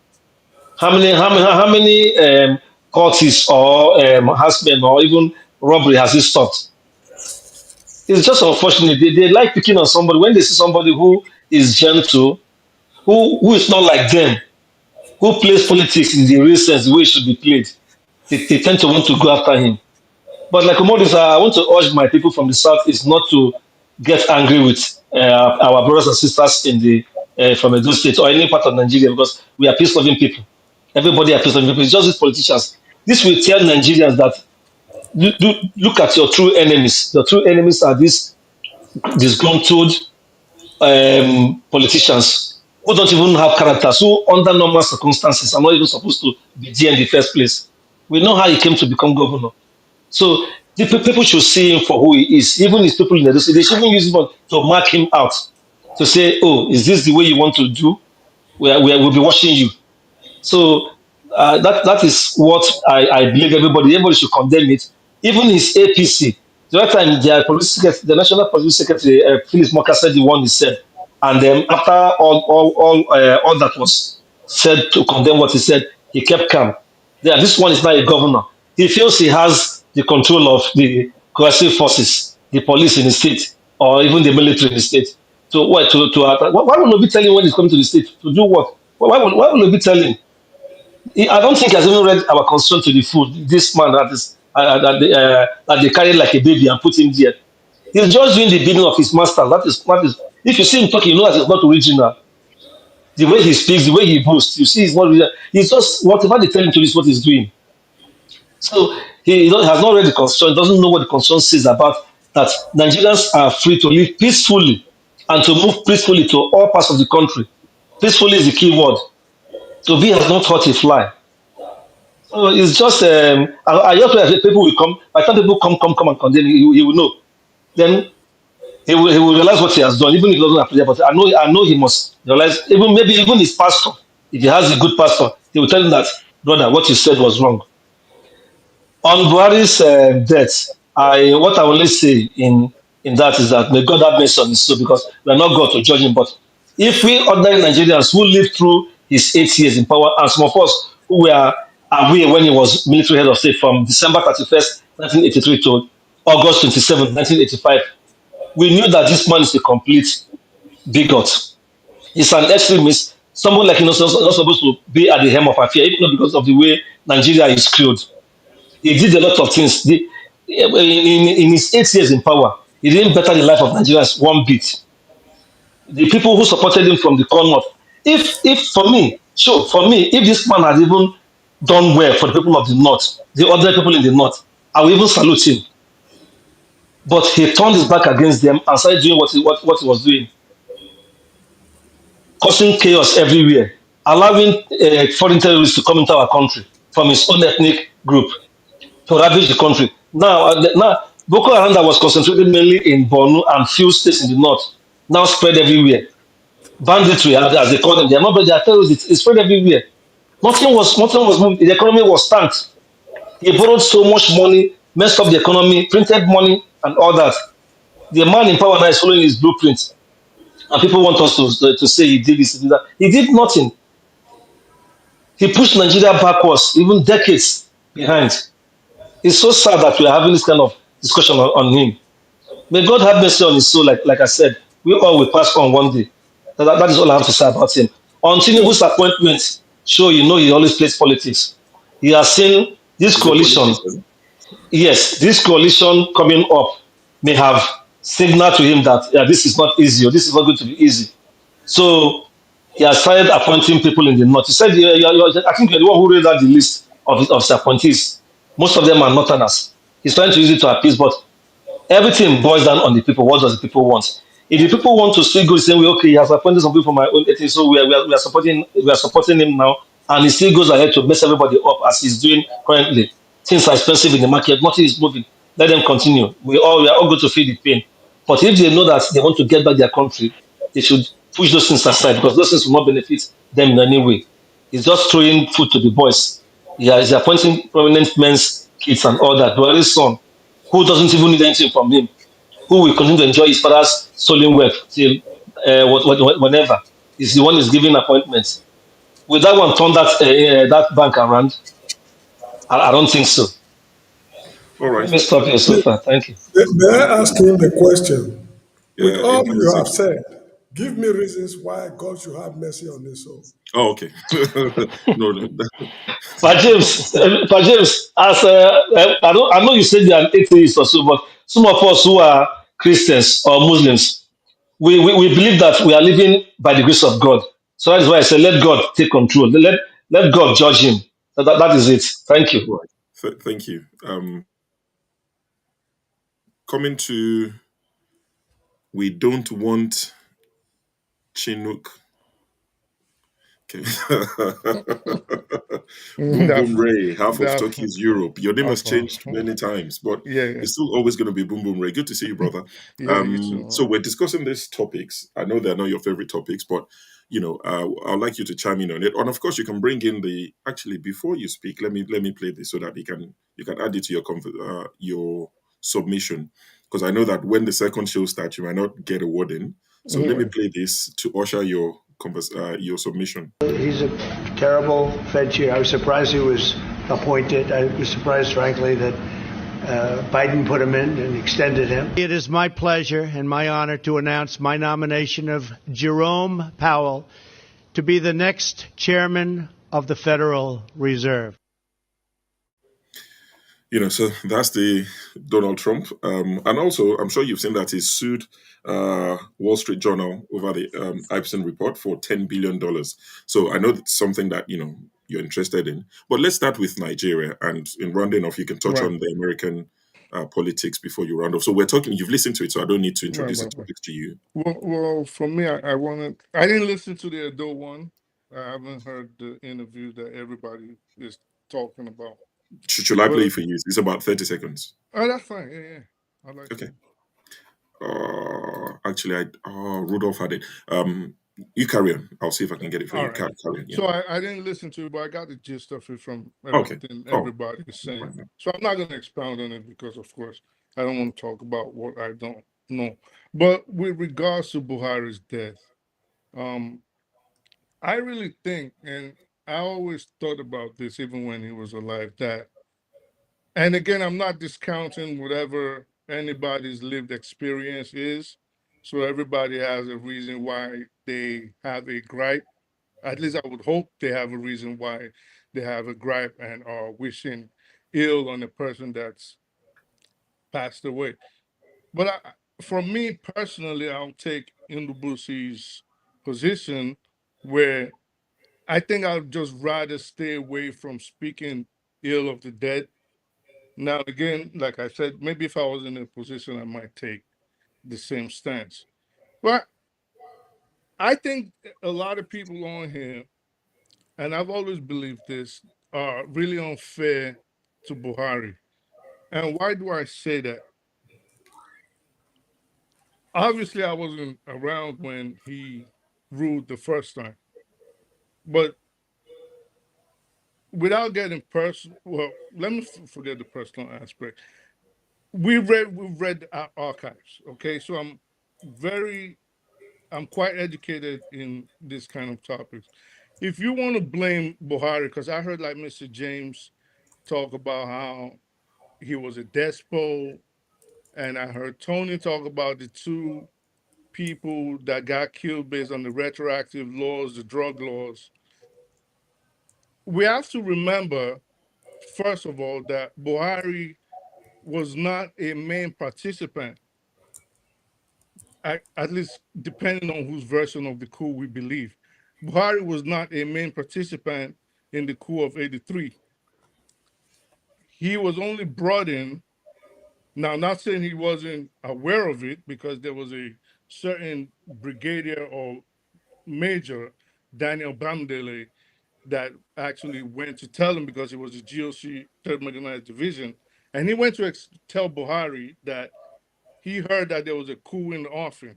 Now, this is based on Bamidele's own confession, that when he was going to get executed for the Vasta coup. That is why I said we don't know, right? So, in essence, Buhari got brought in after the coup was concluded. He was a figurehead, along with what was his name? His second in command, Idiagmo, right? I'm saying all of this to say, I think it is unfair what people like Mr. James are putting on him because he ruled with a military council. He wasn't the de facto head. It wasn't a situation where he was like an Abacha-esque kind of leader. There was a military council that told him what to do. And these people, in fact, effectively removed him in 85.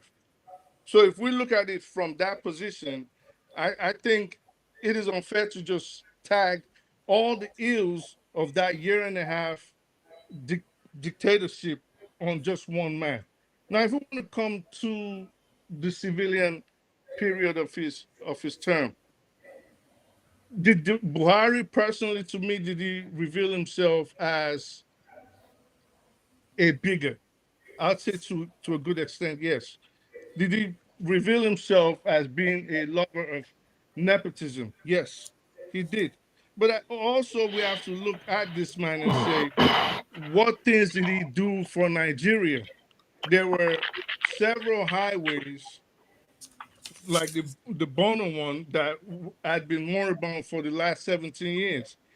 He fixed them, decongested Apapa, tried to revive the railway industries. Personally, I would say, and this was a discussion I had with Pansa, one thing we can never say about this man, regardless of whatever we want to label him as, he was probably the most honest leader Nigeria has ever had. Be- Because we cannot attach any financial crimes to him or say he diverted government monies for his own personal benefit. Now, we can argue that the people around him were probably corrupt. That is fair. We don't have any evidence to that effect, but we have circumstantial evidence to look at it and say, well, look at how everybody around you got rich. But personally, like I told Pansa, he's dead now.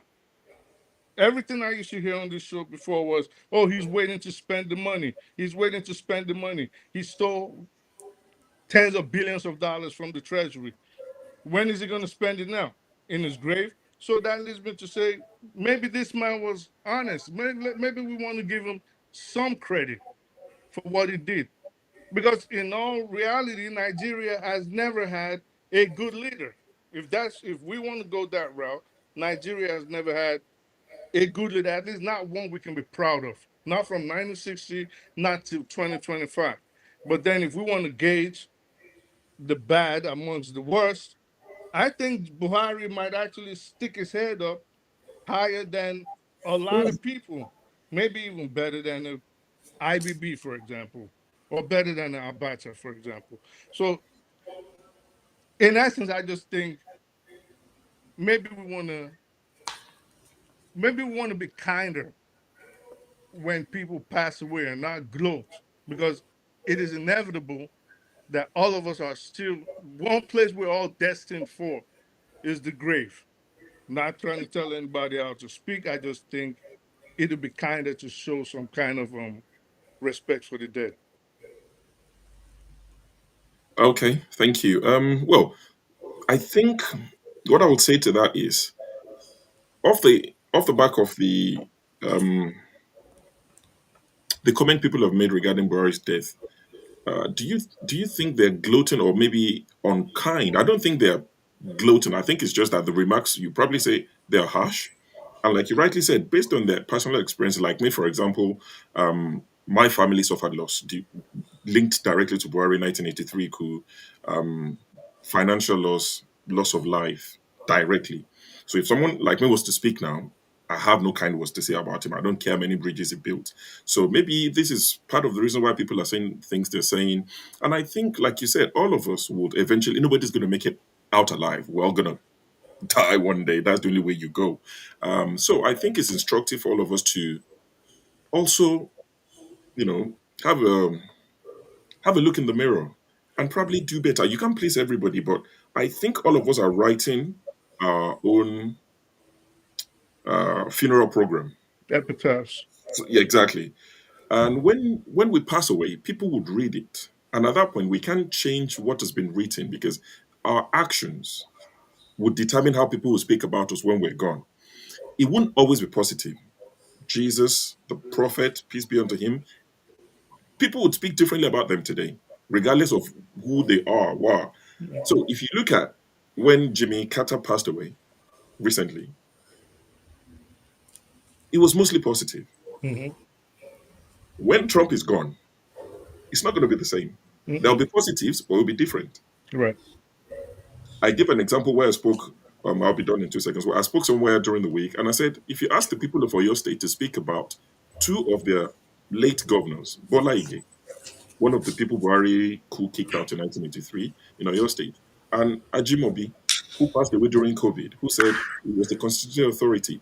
Oyo State people who are old enough to see both would have different things to say about them. Right. So I'm just saying, us as human beings, we need to do better. Buhari included, too late for him now. But I think people are probably just speaking based on how they feel. There are channels you go to today or people you speak to, and they're speaking very highly of Buhari. So it's not all negative. So it depends on who you're listening to. Right. So do you want to touch the American politics quickly, or do you want me just to pass? You can go ahead. We can talk about it. All right, cool. That's fine. So I'm going to go to CM to speak last on this topic, and we'll change the subject. I'll start with Mr. James because he has some things to say. But CM, you'll be the last to speak on these topics now. I'm not sure you're familiar with, or I'm sure you're familiar with the topics. So Buhari, well, we're not talking Buhari actually. We're discussing Buhari votes. Yes, in that context, not his death, and in the comment you want to make on his death. I think you've said that many times. I've listened to you on different on fora. So the votes that people are just in for, the 12 million votes. Hang on 1 second. Babangida's son's appointment by Tinubu, Peter Obi, his own little way of going to Buhari's funeral a day later, Atiku, and all these things. So if you can give your submission in about 7 minutes, and we can move on to something else. Okay. Thank you, Sho, and thank you, everybody. Good evening. Let me quickly drop this line about the incident in Edo State. Governor Kwevolo should be informed that Edo State is the capital of obedience. So there is no way Obi can be coming to Edo State. The capital of obedience, the headquarters, is Ring Road, Benin.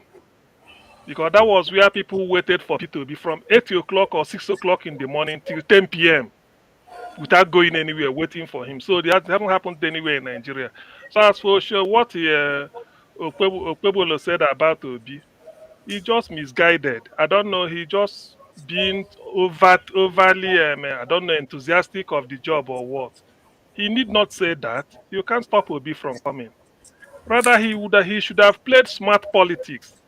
Go to the principal of that school that Obi donated money, if it's a Catholic school or something, invite them to the government house, talk to them, say there are other schools, and tell Obi, please, we have others. Help us, assist us to bring all these schools up.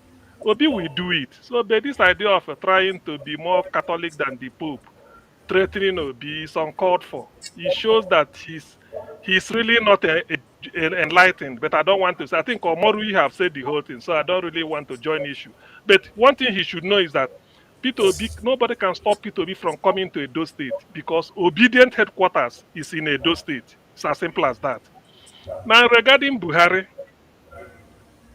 my summary on Buhari is the greatest mistake God ever made was to bring somebody like Buhari close to leadership position in a multi-ethnic group like Nigeria. That is the greatest mistake of history. Buhari is evil incarnated.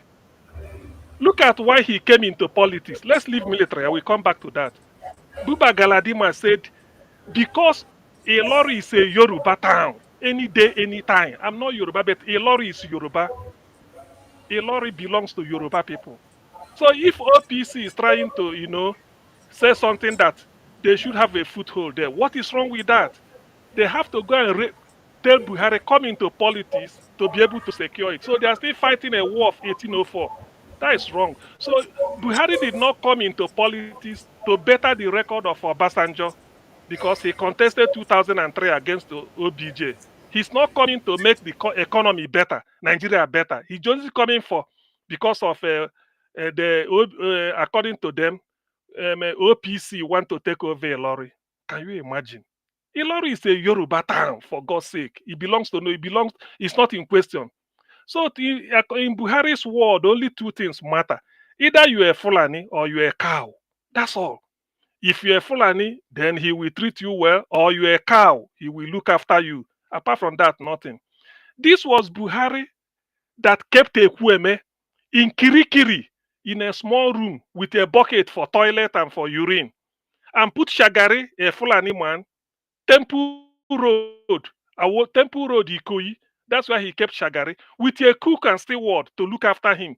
Say his house arrest. He can dress, change clothes, everything. But Ekwueme, the vice president, is in Kirikiri because he's Igbo. That's what made Fela to say a bus got accident. They go arrest a conductor and leave driver. This is Buhari. Buhari in 1984, when there was election to elect the new Secretary General for OAU, which is now AU, African Union.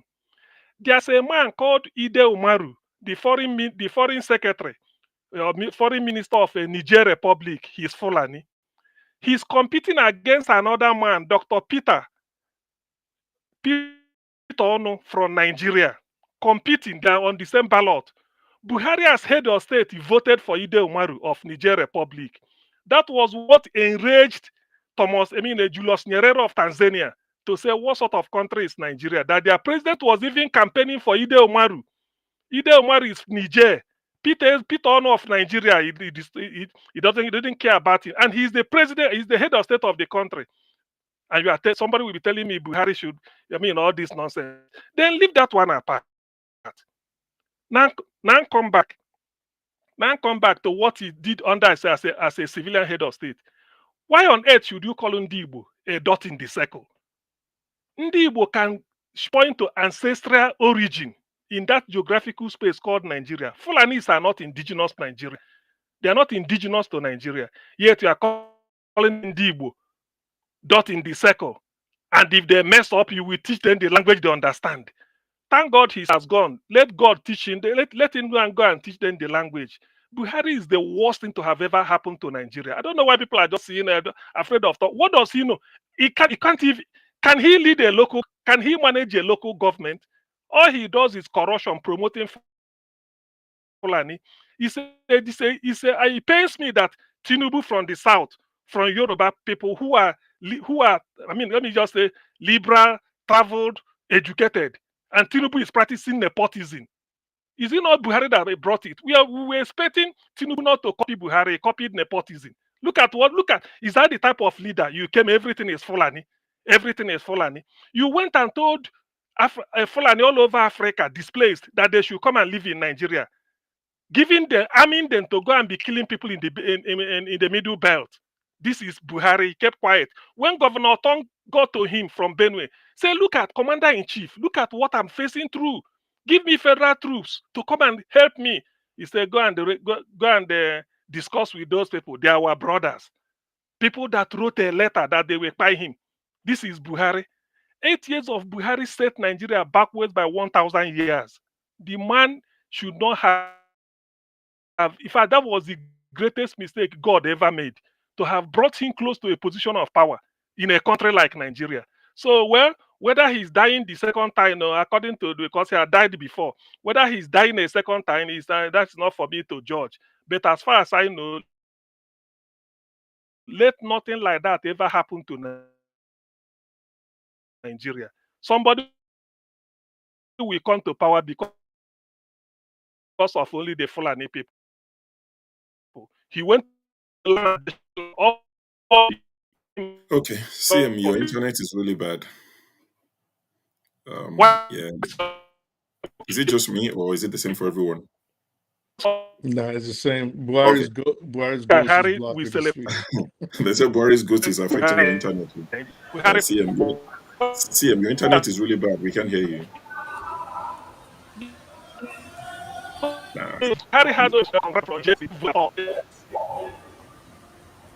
Yeah, you have to drop off and come back again. The internet is really bad, CM.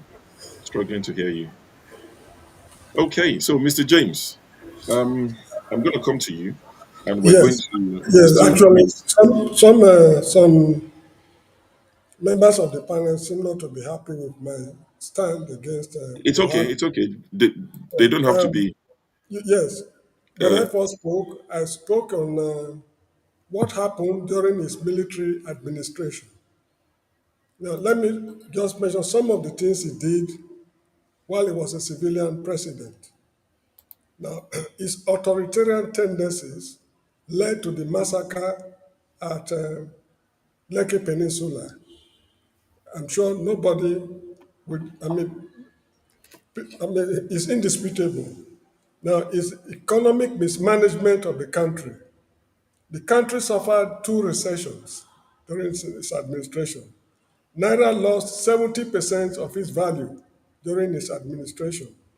Um, Inflation rate catapulted from 9% to 33% during his administration. Unemployment as well was almost 33%, if not more, during his administration. He had the effrontery to tell the hardworking Nigerian youths making a living from the rot he created that Nigerian youths are lazy. What he meant by that, he did not explain. He also banned cryptocurrency, which was actually helping most Nigerian youths to make ends meet. He was censoring the press, digital censorship, during his time. Now, he closed what he called Twitter for 7 months because that was the main means of communication the youth actually rely on. Corruption was at its highest peak during his administration. He was selective in punishing corrupt officials. He shielded his allies and he was punishing others severely. Um, Likewise, his kingsmen. okay. Now, people were disillusioned, hardship everywhere, systemic failures. All right. Also, okay, just I let me think. round up. Just let me round up. Okay. A man like Lawrence Anini did not steal as much as his followers did. Anini was executed by firing squad, while his followers they went scot-free. Now, he did not declare his assets properly, if you remember. It was not made public what he actually has. So when people are saying that he's a clean man, why is he hiding his assets? They You said they remember?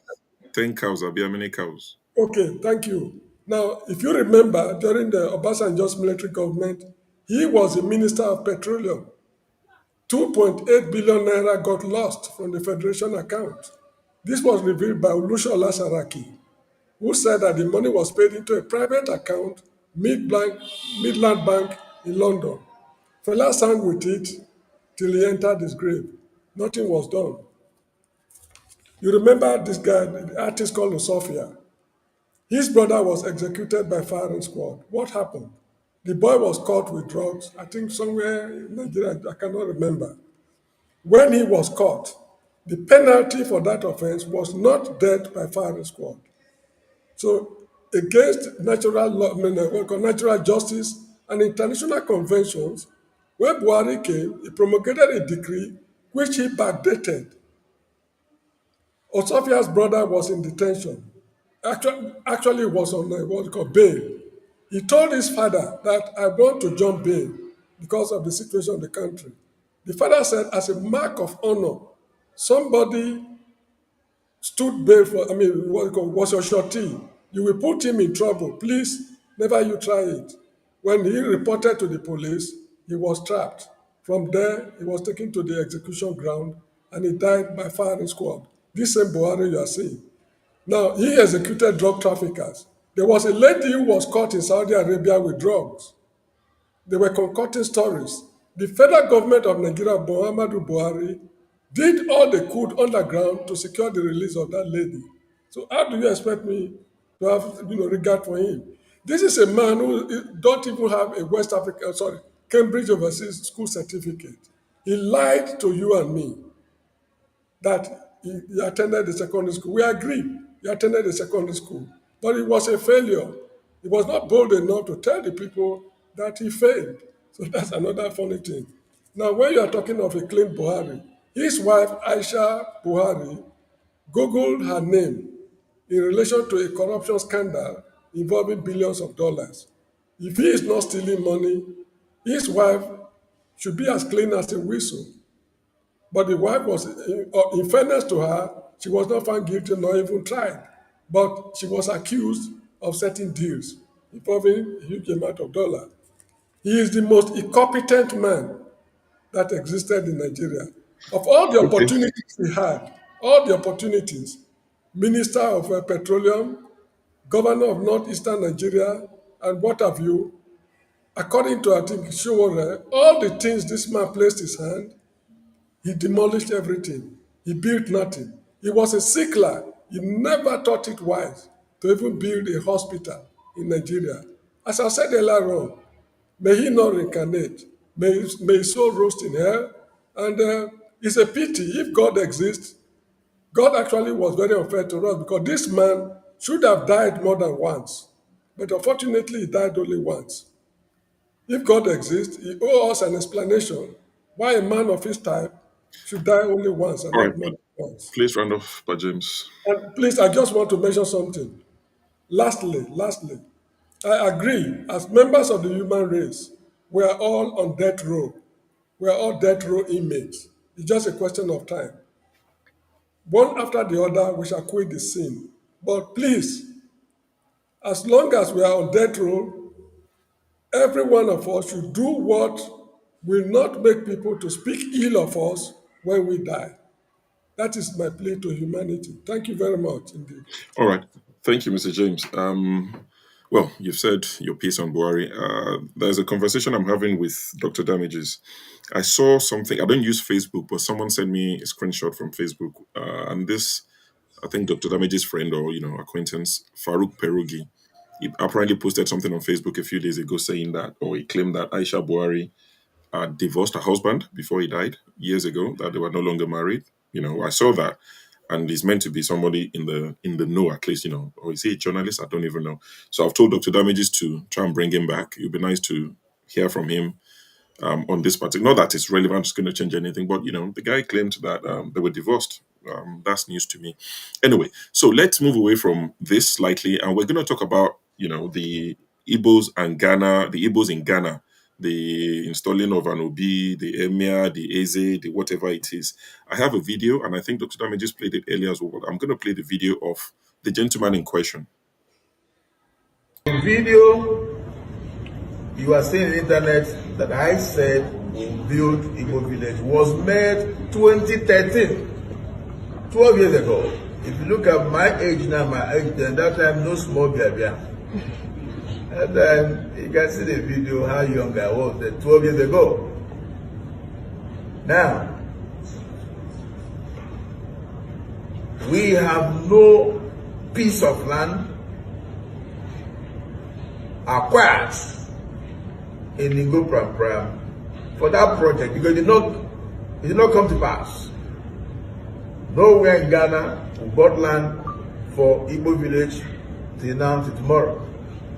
But it was so bad that some of our bloggers misinterpreted the vision and they said, we want to build Igbo kingdom in Ghana. That is 100% lies. If you go back to that video, you see what I said is Igbo village. And the interpretation of village is different from kingdom. We have no any plan to build any kingdom in Ghana. We cannot build kingdom on top of someone's kingdom. It is impossible. But some mischievous, some of our sons and daughters that believe that through internet and through having more viewers, they'll be making money from there, now decided to tarnish the image of a humble person like me just for them to make money from the internet and giving wrong information. That's one. Two, the same people also trying to create misunderstanding between the two nations, Ghana and Nigeria, because of you not they are making from internet because of their followers.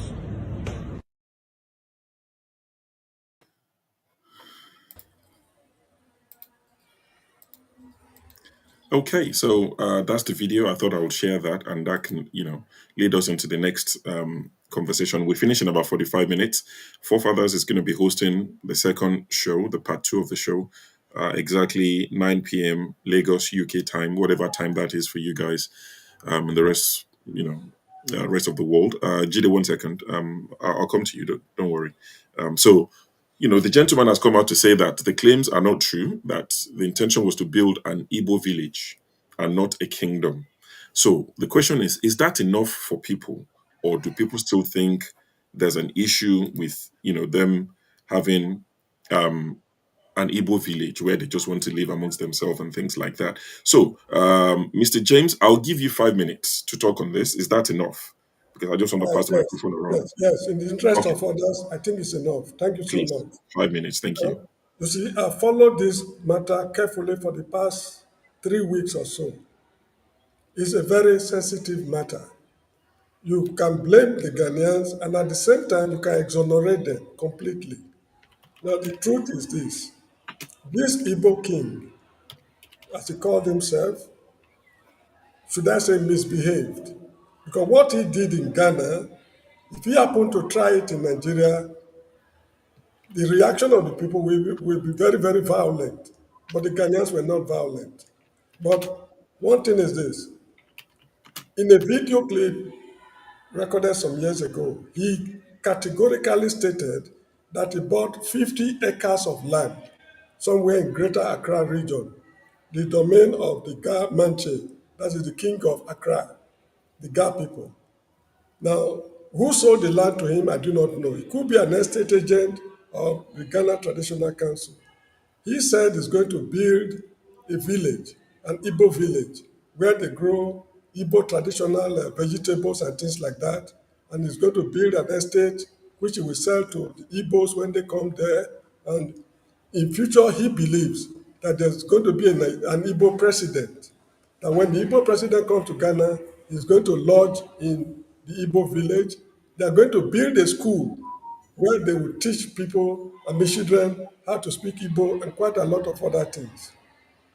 Now, he was made Igbo, what's it called, Igbo king by his fellow Igbos, not by the Ghanaian Traditional Council or whatever they are called there. After making him the king, he unilaterally appointed chiefs in all the regions of Ghana. The Ghanaians, they use regions, while we use states. All the regions of Ghana, he appointed chiefs answerable to him. There was an occasion, the arrested some, Ghanaian authorities arrested some Igbo boys in a forest belonging to IPOB. He went underground to secure their release. So the Ghanaians are not happy about it because from their point of view, IPOB is a criminal organization in Nigeria. Why should he do that? Now, the rate of crime in Ghana has escalated tremendously. Rightly or wrongly, I don't know which is true. They are holding the Igbos accountable. There is no census taken on crime in Ghana, so I cannot say if they are right or wrong. Now, as a result of that, the Ghanaians are not happy. Broad daylight robbery, prostitution, or whatever it is. So they are now saying Igbos must go. But I think they are using the Igbos must go as a cover up. I appeared on one of their programs, TV programs, and I made it clear to them. These people you are calling Igbos must go, they all entered Ghana on Nigerian passport, not on Igbo passport. So if you want to send them out of the country, you cannot send them out as Igbos. You must send them out as Nigerians. There is a Ghanaian politician who has been fanning the embers of disunity. His name is Hassan something, I can't remember. It's an opposition member. Now, this guy is suspected that he is the one behind what we call the planned riot that was scheduled to take place today. And the riot could not take place for a very simple reason. Anyway, that's by the wayside. We are not concerned with that. So the riot could not take place for a simple reason. The Ghanaian authorities refused to give them police, I think, backup or something like that. And I'm sure they talked to them behind the scene. There was to be popular uprising in Kumasi and Accra today. But somehow, the uprisings did not take place. Now, the question is this: we should call a spade a spade. It is true there's crime in Ghana. Foreigners are also involved in the crimes. Now, I made it clear to the Ghanaians this habit of deporting aliens was started by the Ghanaians in November, is it 18 or so? November, I'm sorry, I can't remember the exact date, 1969, during the days of Kofi Busia. He expelled 2 million Nigerians from Ghana because there was joblessness and the country was, saturated with foreigners. 2 million Nigerians were asked to leave the country and they left. That was the first case of such nature in the whole of Africa. Now, in 1983, what's his name? Shagari retaliated. He sent the Ghanaians packing. The way Buhari came to office, he also sent the Ghanaians packing. There were two Ghana must goes that took place in Nigeria. So that was that. Now, the issue is this: for how long should we, as Africans, keep on driving each other from each other's country? So this is one thing we should examine. Now, here in Nigeria, we should address our problems. Now, there's in the Ottoman history, before the outbreak of First World War, there's what they call Eastern Question. That is Eastern European part of Eastern Europe was controlled by Ottoman Empire, where you have Romania, Poland, Bulgaria, and all that. They were all under Ottoman Empire. There was the Eastern Question: what to do about the Ottoman Empire that was crumbling. We have the Eastern Question in Nigeria. If the Igbos in South Africa, they are running into formidable problems. Cameroon, formidable problems. Equatorial Guinea, formidable problems. Ghana, even in, in China, In a Tanzania. minute, if you can round up, please, because we finish in half an hour. Oh, okay. Now, if they are running into problems, it is the duty and responsibility of the federal government of Nigeria to look at the causes of their problem. We should not just wash our hands off them. And also, the Igbo leaders of thought, they must come together to address their problems, while the federal government will be assisting them. But the main people, the responsibility is on the shoulders of the federal government of Nigeria. If you know you cannot solve their problem, give them their grant them their independence and let them go on their own. Then they know how to paddle their canoe. It's a pity we're running up There's the another game. show that's coming up, so forefathers might carry Okay, on with maybe the we'll continue from conversation. there. I'm sorry Yeah. for wasting time. No. Mr. It's Chipe all right. and all that. Thank you so It's not a much. waste of time. I'm Thank sure you. some people have picked a thing or two. So, Jide, I'm going to come to you now. So you can talk about the Ghana story, and also I want you to talk about, if you will, the the permutation for Peter Obi. I know he's not your favorite guy, but the permutation regarding ADC, the coalition, Atiku resigning from PDP. What does that mean for Peter Obi? What does that mean for APC? And what does that mean for ADC and even for APC? In about 10 minutes, please. Okay. Yeah, thank you. Sure. First of all, I want to correct something that Mr. James said about the Ottoman Empire and the Eastern Europe. So, the Ottoman Empire comprised some parts of Eastern Europe. They are called the Balkans. Um, Correct. so you have the Russian Empire, Poland, and some other countries. Ukraine, modern day Ukraine, some parts of modern day Ukraine, they're part of the Russian Empire. So the Eastern Europe comprised of different empires at that time. So I wanted to just correct that. So the Balkans were modern day Bosnia, which is kind of like a Muslim European country. Bosnia, Macedonia, and some other countries like that. Bulgaria and some other countries. But if you look at Eastern Europe on the heartland of Eurasia, you have the Russian Empire that comprised of Russia as a country, Poland, and other Baltic states and stuff. So let me now proceed to the Yeah, topic. thank you. Thank you very much. I misunderstood the Versailles Treaty of 1919. Thank you. Okay.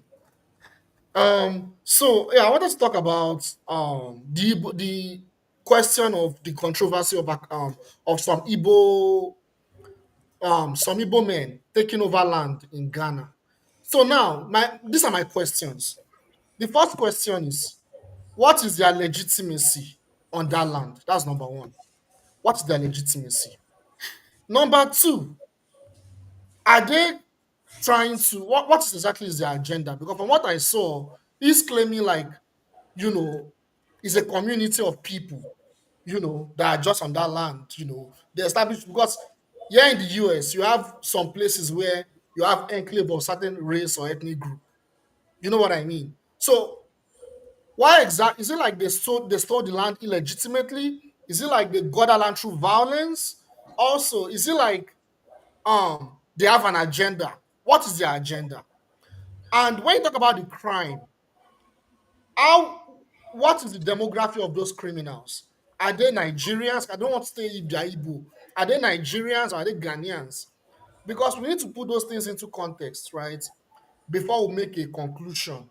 However, we know that Igbo in Nigeria, the Igbos are great travelers across, Igbos are great travelers, they are great business people, they are great traders. We know that, right? Anywhere Igbos are, they thrive. It's a good, it's a great feature, it's a unique feature that Igbos have. Now, talking about moving to another person's country and causing problems, I think it is the duty of the Ghanaian government to do the right thing. I don't think, honestly, that's the way I see it. I'm not going to come and say that Igbos are the problem. No.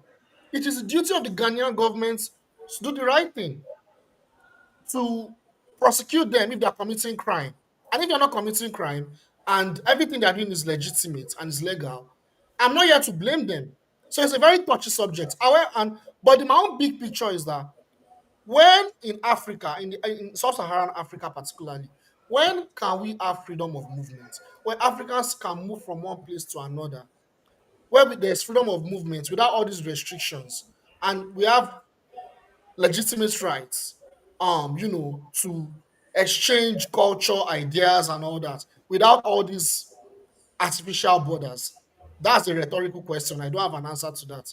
Now, talking about Peter Obi and the coalition with ADC. Well, for me, you see, I am not an obedient. I've always been consistent in my position. Everyone knows. Some people don't like me because of that. I am very consistent and I will always be consistent. This system, this bourgeoisie democracy that we are operating under in Nigeria for 26 years, if we continue in that path, nothing is going to change. Even if Jesus Christ wins that election in 2027, nothing is going to change. Because we need to understand there's a system in place to keep Nigeria underdeveloped. And this bourgeois democracy is not going to work. It's a bourgeois democratic system. It's not actually a real democratic system. And I had someone, I don't know who said it, but I respect that person. The person said that Nigerians know what they want. Unfortunately, we've never known what we wanted. Actually, Nigerians actually don't know what we want. We don't know what we want. Because if you look at it historically, even the so-called people that wanted to vote into power that never won the election, like MK Abiola, he was not going to serve Nigeria's interests. Now we can speculate that if he won the election, Nigeria was going to be better. He had great plans for Nigeria and all that. But in reality, if you look at his antecedents, I don't want to digress a bit, but that's an example. But I'm telling you that Nigerians don't know what they want. Because the truth is, you can say you want a political leader you can vote in a political candidate, and it will come into power and not actually fulfill your desire. That's where it is designed. These people do not serve our interests. First of all, Nigerians are not politically educated. Nigerians are not politically educated. They don't even understand class analysis. If you notice the history of Nigeria, the pattern of Nigerian political system, you see that Nigerians are usually allured towards the political elites, the wealthy elites. I don't know if it's a coincidence, but you will notice that it is usually the same elites that have oppressed them that they always vote for. Now, talking about that, now permutating on the coalition, if it work, well, if Peter Obi if they can reach a coalition and they can reach an agreement, and Peter Obi is the candidate of the coalition, now the major challenge will be in the north. If he can win, if he can get traction in the north, I think he's going to win that election. That is where the big question is. Because for me, he has in the south, in Lagos, he won if you look at the previous election, clearly he won Lagos. Edo State, he has won Edo. I think for me, I think if he can get the North, he's going to win that election because if he can connect and form alliance with those political elites in the North, I think he has a very strong chance of winning that election. But now, my own point is winning an election and the development of Nigeria, they are two different things. And the truth is, for me, in winning that election, nothing is going to change. And I'll keep saying it. Nothing is going to change. We need to talk about how we can change that system radically. We need a radical change of that system. And for me, my own solution is we need to focus on overhauling the political system in Nigeria. The entire political system has to change. Now, how that would change, I'm not going to come here and start talking about it because I'm a race from controversial ideas. But we need to learn from how countries have done it in the past. All right. And we need to obtain from what they've done. And my All right. final point, this point is very important. I have to mention it. Of I course.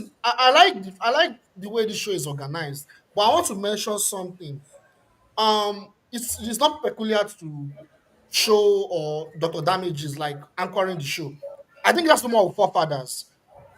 The thing is, when people express their opinion, I notice that there is always like echo where people talk over each other, murmur, like people argue. So people don't like come and express themselves definitely. And so as I'm talking now, it could be forefathers just interrupting and talking over other people. I don't think that's the best way we can have conversations because I like the way this show is being organized, where everyone is able to express themselves and people can ask questions, but at the same time, people can express themselves without other people talking over other people. It is very disrespectful, and I've noticed that it's a trend under forefathers. And if that's the case, I may not have to be coming to forefathers show anymore because if I'm coming, they have to come and express my views, and if I cannot express my views, that would be quite unfortunate. Thank you so much, show. All right. Thank you, Jide. Sure. Let me jump in one quick second. Okay. With all due respect, Jide, you and forefathers are a pea in a pod. You're twins. Listen, you do what you just did was take a mirror and point at yourself. Because you do exactly what forefathers said and what you said forefathers does. And why you guys do it is because sometimes, and this is forefathers' problem, and I agree with you, and we like forefathers, but forefathers' problem is just like your problem. You think it is a competition to come show that I am the smartest guy in the class. Okay. So you guys will argue about things that you have no idea about, and then you go on, and then you're willing to just go into a hole with it until everything just gets crazy. All right. So, thank you, Boom Boom Ray. But thank you, Jide. Thank you for Ray, your I'm submission. part of it as well. Do you know that? Yeah, that's fine. So don't worry. There's a second segment, and forefathers will be able to defend themselves. I think it's just people's different. The anchors have different styles, but it's good to give us feedback. If you can talk to us privately, if you have our numbers or on the show, talk to us. Be nice about it. Let us know where we can be better. But like I said, different hosts will have different styles. But thank you for that, Jide, taking on board. So I'll come to you, Uncle Ike. So what I want you to talk about is this. I know you're passionate about. You are one of the greatest obedient I know, and we're proud of you in our movement. ADC. Atiku has resigned from PDP. Do you think Atiku will resign from PDP to give the ticket to Peter Obi? What do you think Atiku is thinking? What are his plans, and how does that, bode for Peter Obi? Sure. Let me start with this. Please, so it's about 5 minutes. Yeah, I've always stated here from the beginning, from day one, my stand has never changed. The presidency of Nigeria must remain in the South. I don't care what anybody says. That's from where my standing point is all about. The presidency of this country, remaining 6 years, must remain in the South. And anything short of that, I am not going to be part of it. And Atiku, for resigning from PDP and going fully into ADC, it has not changed the plan of Mr. Peter Obi. The only thing that is the problem of Nigerian political class is that they don't understand who Mr. Peter Obi is. So and for us as obedient like yourself, I'm not going to preempt our principle. But if you listen to Kachi on Onuju this week, you will understand from where he's coming from. Atiku, Atiku wants to be president of Nigeria, right? So, and Peter Obi, what all of us should understand, Mr. Peter Obi went to the coalition as an individual, not as a member of Labour Party. He didn't go with his party. The point is that he said he will want to know what they're doing in the coalition. By then, he will go back to his party and tell them what the coalition is all about. So Mr. Peter Obi is there on an individual, not as a Labour Party member. And that's why I keep telling you, I am still a member of Labour Party because he's in the circle. He know what is going on. And I think that we're talking about coalition today because of Mr. Peter Obi. Mr. Sure, I am telling you, if we wake up tomorrow morning and Mr. Peter Obi announces before Nigerians that he's leaving the coalition is going to die. Is going to die a natural death because what they are looking for, they want to use Obi's popularity and obedient movement to achieve their political aim. But it's not going to work. We are waiting for he has not told us he has left the Labour Party. He has not told us we are going to coalition. No. But if you listen to Tanko last week, he told you,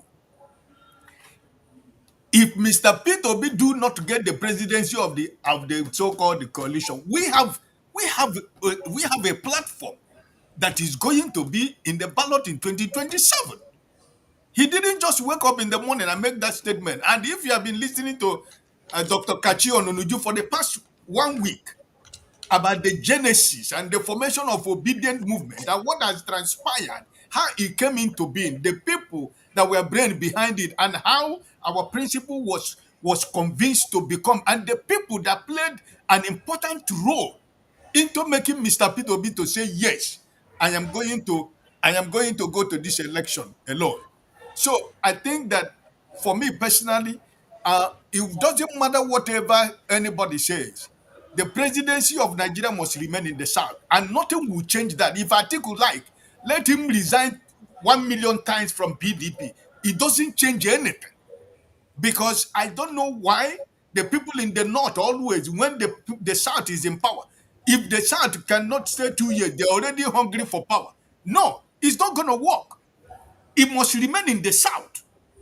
And for this remaining 6 years, that is the beginning of the debate. Anything outside that for me is no, Mr. Show. So I don't care whatever that is going on in their coalition, whatever Atiku want to do. Remember that even in this coalition, there is already a problem because El-Rufai is not with Atiku. El-Rufai is with Mr. Peter Obi. El-Rufai is not with Atiku. He doesn't want Atiku at all. So there is already a problem over there. So if Mr. Peter Obi we wake up tomorrow and he said, after due consideration and seeing what is going on in the coalition, I am stepping away from the coalition. That coalition is going to die. Okay. Like that. All right. Thank you for that. We don't want So I'm coming to you on this coalition, Peter Obi, PDP, Atiku. What do you think is likely going to play out? Nobody knows. It's all conjecture, right? So, but how do you think this is going to play out? Because I'm not sure if you follow the news. PDP are now saying Obi should come back. Should he even go back? Is that even viable? No. Well, personally, I don't even think I need fight. I think personally, the way I'm looking at it, if Obi should go into this coalition with people like Atiku, with people like Rotimi Amechi, with people like El-Rufai, for example.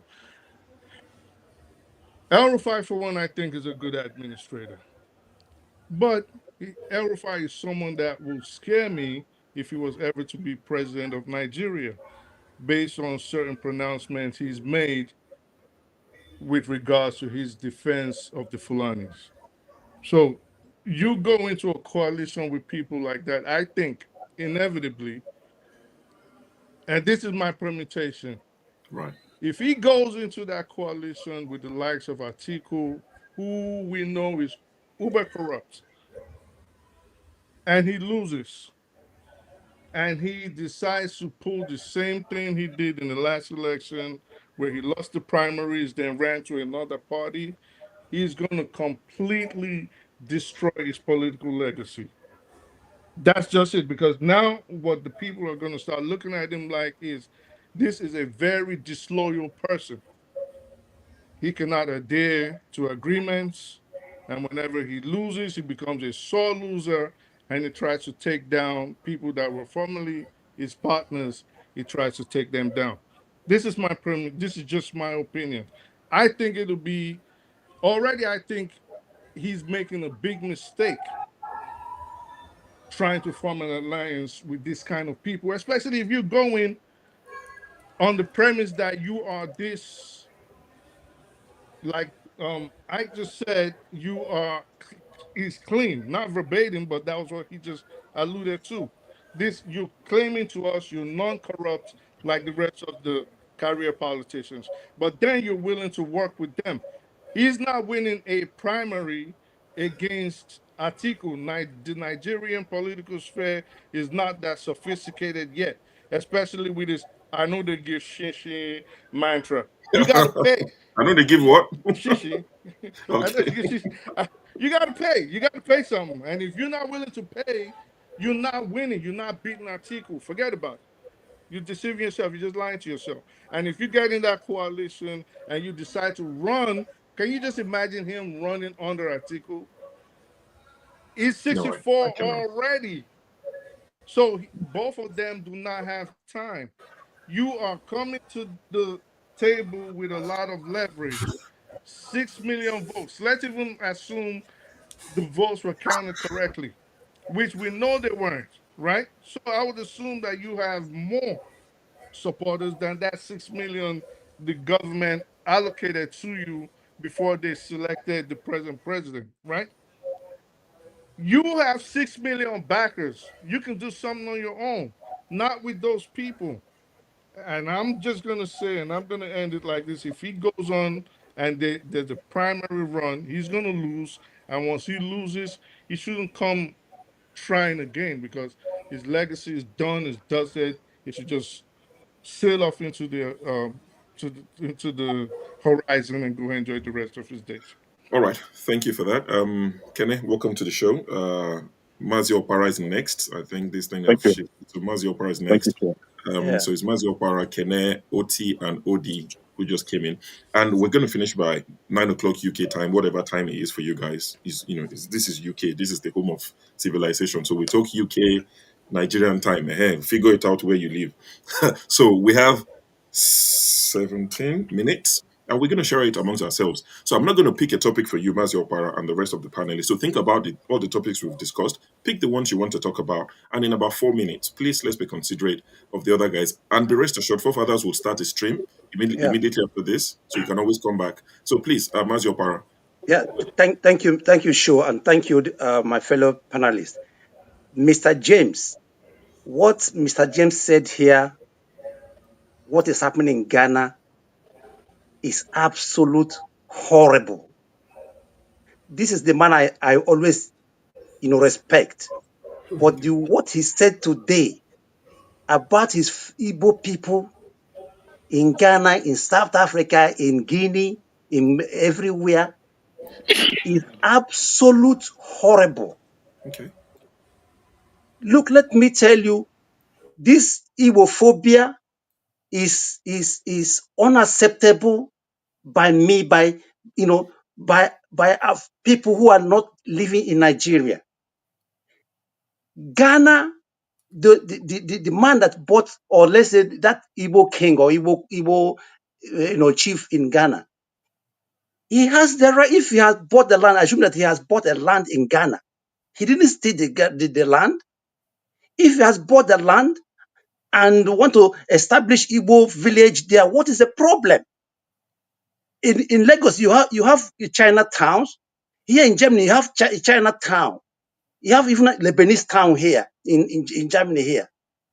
So what is the problem if a man who has the money to buy a land and wanted to build Igbo village, Igbo colleges, Igbo hospitals in Ghana? What is the problem?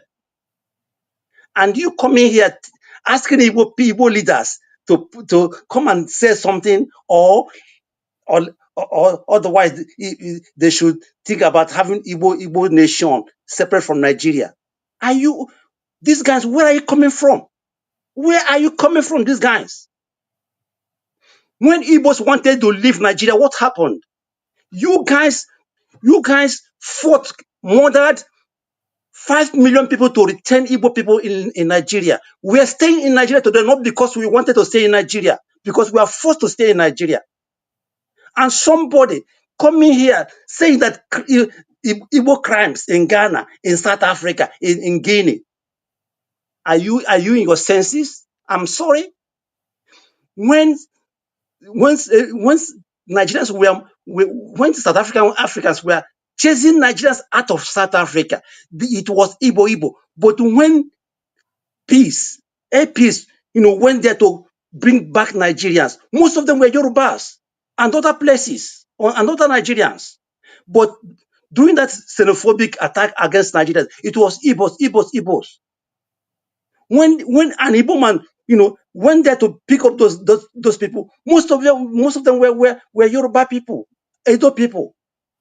What the heck? What kind of distance you guys have for Igbo people? You are coming here to say Igbo leaders should do something, or they should Eastern question. We should give them the East. Give us the East. Give us our Igbo land, Igbo sovereign Igbo state. We are okay with it. No Igbo man is happy with what is happening now in Nigeria. And you're coming here to tell me Igbos are everywhere committing crimes. That's what you reality said. You even talk about IPOB. An old man like you that's supposed to know what to say on this kind of platform. You are coming here to mess up yourself. Okay. Let's May not I make it reply too him? because that would May I that would reply him? in 30 seconds, please. In 30 seconds, because we need Oh, to keep it. that's very kind of you. Yes. You probably misunderstood me. I did not. Excuse me. I did not. Let him just say what he wants to say, and we'll keep it You moving. probably misunderstood me. Igbos are Nigerians. If they are being accused of any offense anywhere in the world, they are Nigerians. For the Ghanaians to say that Igbo must go, it is wrong of them. It is up to the Nigerian government to look into the matter because they travel to Ghana on Nigerian passports. If they want to deport them, they should be deported as Nigerians, not as Igbos. The Nigerian government has failed in its responsibility to address the problems of Nigerian people. The Nigerian government has failed in its responsibility to address the problem of Nigerian people. Nigeria is not a country of every man to himself and God for us all.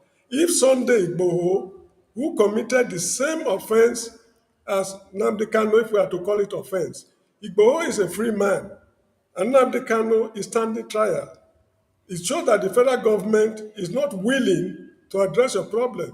Igboho's problem is being addressed by his own people.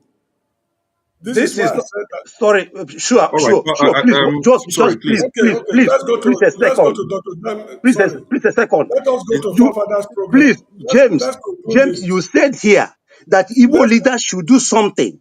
Okay. Should do something about Igbo people who are in Ghana committing crimes, or there should be Let's go to this is horrible. Don't run away from what you said here. Don't run away from what you said here. Let's allow the others speak. It's okay. Mr. James never runs away. Let us go to Forefathers program. Hopefully, this would overflow into the second show. Forefathers will decide what will be spoken about. But Kene, welcome to the show. As you can imagine, as you would appreciate, we have 11 minutes, so please quickly. Yeah, thank you, Show. Somebody said that I have an envelope-shaped head, so I don't know if that is true. But this is it. I actually called him because of what do I call him Big Brother or Papa James said. I was like, is this Mr. James saying this, right? But I think I tried to educate a lot of us here last week, and I'm coming back again to re-educate us again because I think some of us, we went to school, we are very good in the use of English language. But I think sometimes we tend to leave our brain somewhere. Now, I want you to pick up your phone and go on Google and search, put English translator to whatever language you think you can translate to, Hausa, Igbo, and Yoruba. What is king in Hausa? What is king in Igbo? King in Hausa is Sarki, Serki. Sarki. King in Igbo is Eze. So if you go to Kanu today, you have Ezendi Igbo of Kanu, Ezendi Igbo of Jos. Ezendi Igbo is everywhere in the northern part of Nigeria. We've never had any issue with the Hausa people. I want us to understand something today. Sure, you will give me more time, please. If you come to the southeast, where the Igbos are domiciled, right? You have Serikin. We have to finish. You'll be unfair for the other Yeah. gentlemen to speak. Yeah. So You have Serikin Altawan Enugu. His name is Alhaji Abubakar Yusuf Sambo. You have Serikin Alsawa, which is king of Hausa people in Oka. His name is Garba Aruna, Alhaji Garba Aruna. You have Serikin Alsawa, that is king of Alsawa in Onisha.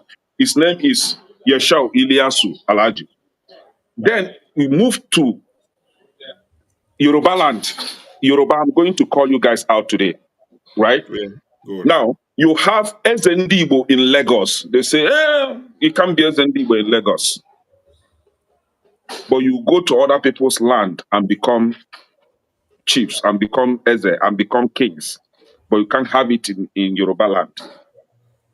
You move to Ghana. You have Sirkin Alsawan Accra, Sirkin Alsawan Zongo. You even have white people crowned not only chiefs, but kings and queens in Ghana. For example, Queen Mother Nana Hema Andao, she is not a Ghanaian. She is not even an African. Her name is Kara Van Peterson, but she is the Queen Mother of Ghana. We have King Danny Davis. Matter of fact, he was crowned King of Africans in diaspora, a white man in Ghana. You have to round Now, up in 1 minute. yes, please. an Igbo man bought a land with his own money. He was not given for free. He bought a land. The chiefs in Ghana, the kings in Ghana come together and crown him a king for Ndibo, as Ndibo, right? And then some miscreants from Nigeria, from Yoruba land, wanted to ignite discord between the Ghanaians and the Ndibo in Ghana because of their greed and jealousy. They started telling Ghanaians that, Igbos want to take up their land. They will use IPOB to take up their land. And I'm very, very disappointed that James came here and he was trying to confirm that allegation. That's what Right? happened. I don't know where, how, Okay, ever on this planet Earth that Indy will come to anybody's land and claim that land. It's fine. The conversation We've will never done continue. that. But So James, don't please, worry. But James, you have time yeah. to So reply. please, we should learn to pull back a bit your hatred against a certain group of people. Thank you. It's not going to do you any good. See, as far as Igbos are concerned, we not send Duna. We are the most populated in Nigeria. We not send Duna for one bit.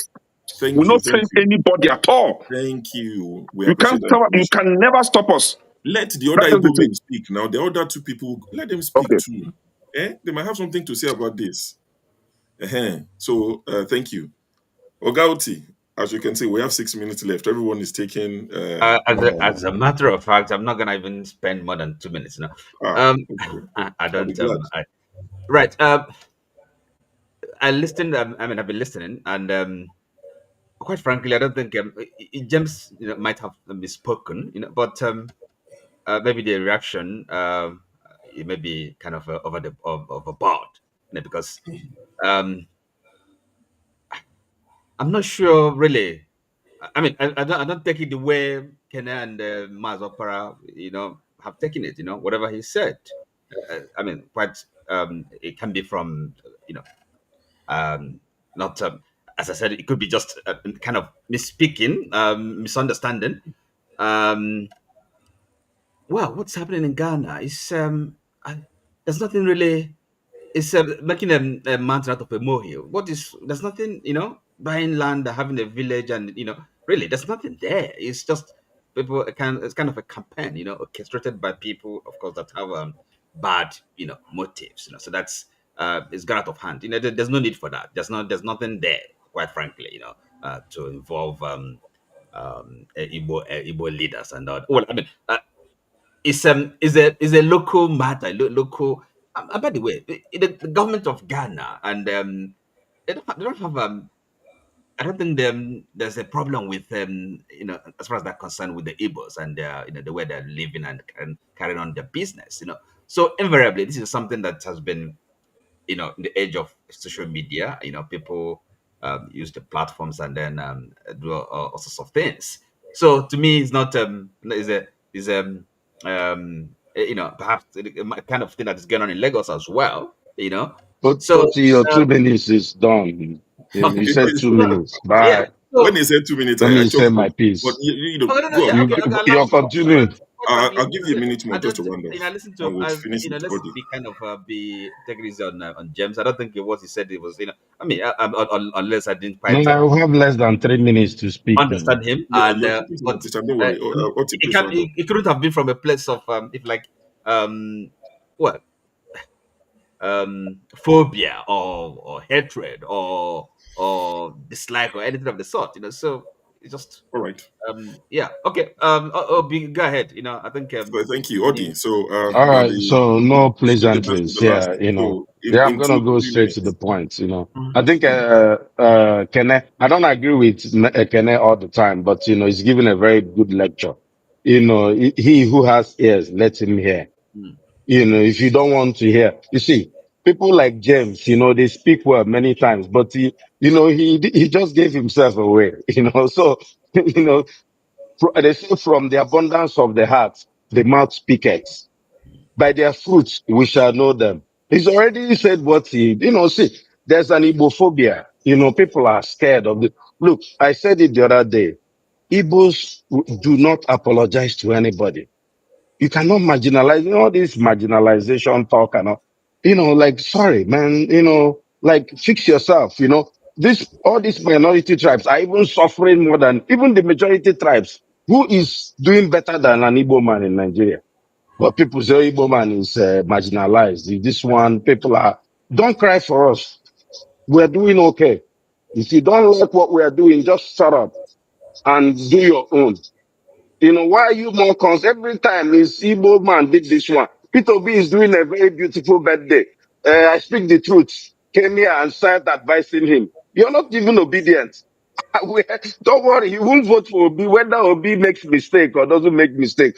Why are you drinking Panadol for our But headache? that could be his president.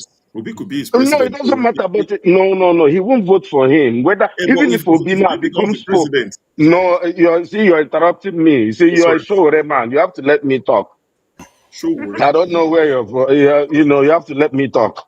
See, all of you are Sahara reporters people. Let me finish my point. See, my point is very simple. He will not vote, even if Obi becomes Jesus Christ, or in fact, Muhammad, and comes now and I speak the truth, will vote against him. So why are you worried about if Obi wants to wear bikini? We will like him that way. Don't worry about him. We like him. So stop All right, advising us or advising Obi. We are okay with that. And stop advising Ndigo. Period. Go and all right, fix your own problem. They are killing Bini people, every Edo all right. people. They are Thank you, Odi. killing every other person. I don't Just think don't worry Mr. James about meant us. any harm. I mean, Don't worry. No. See, out of the abundance of the heart, the mm, mouth but speaketh. Simple. he's been around for long enough for him to have some. Anyway, I won't speak for him. The next show is gonna. I mean, the second half is gonna continue. Glad to see Forefathers. I'm gonna share the link, or Forefathers, if you want to share the link. I think I've got the right one. So I'm gonna end the show in about a minute or less. Except for Father, you want to say something quickly to welcome people to your and invite people to your stream. Yes, thank you, this thing show for hosting, and greetings to all the panelists and the chat and the viewers. Yeah, you are welcome to my show as long as you are open to the truth. This is not have your say, and it has come to my attention what GD said, that I don't give them chance to speak. You see, he should know that that session is not about everybody just having their say and going away. We have to drill deeper into the issue, so that is why it's slightly different. It's just one of those things, but it's all right anyway. So the next show is going to be coming on now, and you're all welcome to come and join us. Thank you very much. All right. Thank you all for joining. And I'm sure Dr. Damages is saying thank you because he started the show, only had to handle the last 90 minutes or thereabout. But thank you all for joining. Thank you all for the super chat you've sent. This is what keeps the light on. Otherwise, we will have shut up shop. We have people we pay in Nigeria, the editors, the people, source for news, interviews, and all those things. The only staff that get paid are in Nigeria. None of us moderators or whatever you call us, we don't get paid. It's charity, is our quota to Nigeria, future Biafra, call it whatever. It's our token of love to you. But Kulada, thank you for the super chat. Real K, thank you for supporting. Did you say that forefathers sent super chat? No, forefathers. Okay. Forefathers is already Well, giving what is he his saying? sweat and blood What now. are you saying? Don't worry, I will shame all of you when you come on. If you don't do that, I will be shaming all of you from Forefathers, today. shame us. Yeah, You see now. thank you all for joining. It's been an absolute pleasure. I think there's an interview tomorrow with P2P's right hand man, Dr. Mo. So join Dr. Damages tomorrow at the usual time, 6:30 p.m. Nigerian time. Convert it to your local time. I don't have a I don't have a calculator to do that for you, but it's been an absolute pleasure. To the people in the comment section, it's been an absolute pleasure engaging in some real feisty banter with someone in the comment section. I totally enjoyed everything you've said. I see it. It doesn't change anything. Yes, I'm Obina. I'm whatever. I accept You it. mean Ola Joe? Yeah, just leave it. The guy gets this thing now. Anyway, we're going to bring the show to an end. We thank you all for joining us. Join us again next week, Saturday, when we'll be having a fresh episode. But don't forget, Forefathers is going to be handling the second segment where you can go on and discuss this Ghana issue. And I hope James gets enough time to actually speak for himself, because I feel the type of way about it is someone I have a soft spot for, and I feel like it's just been barraged. Anyway, I'll see you guys next week. Before you go,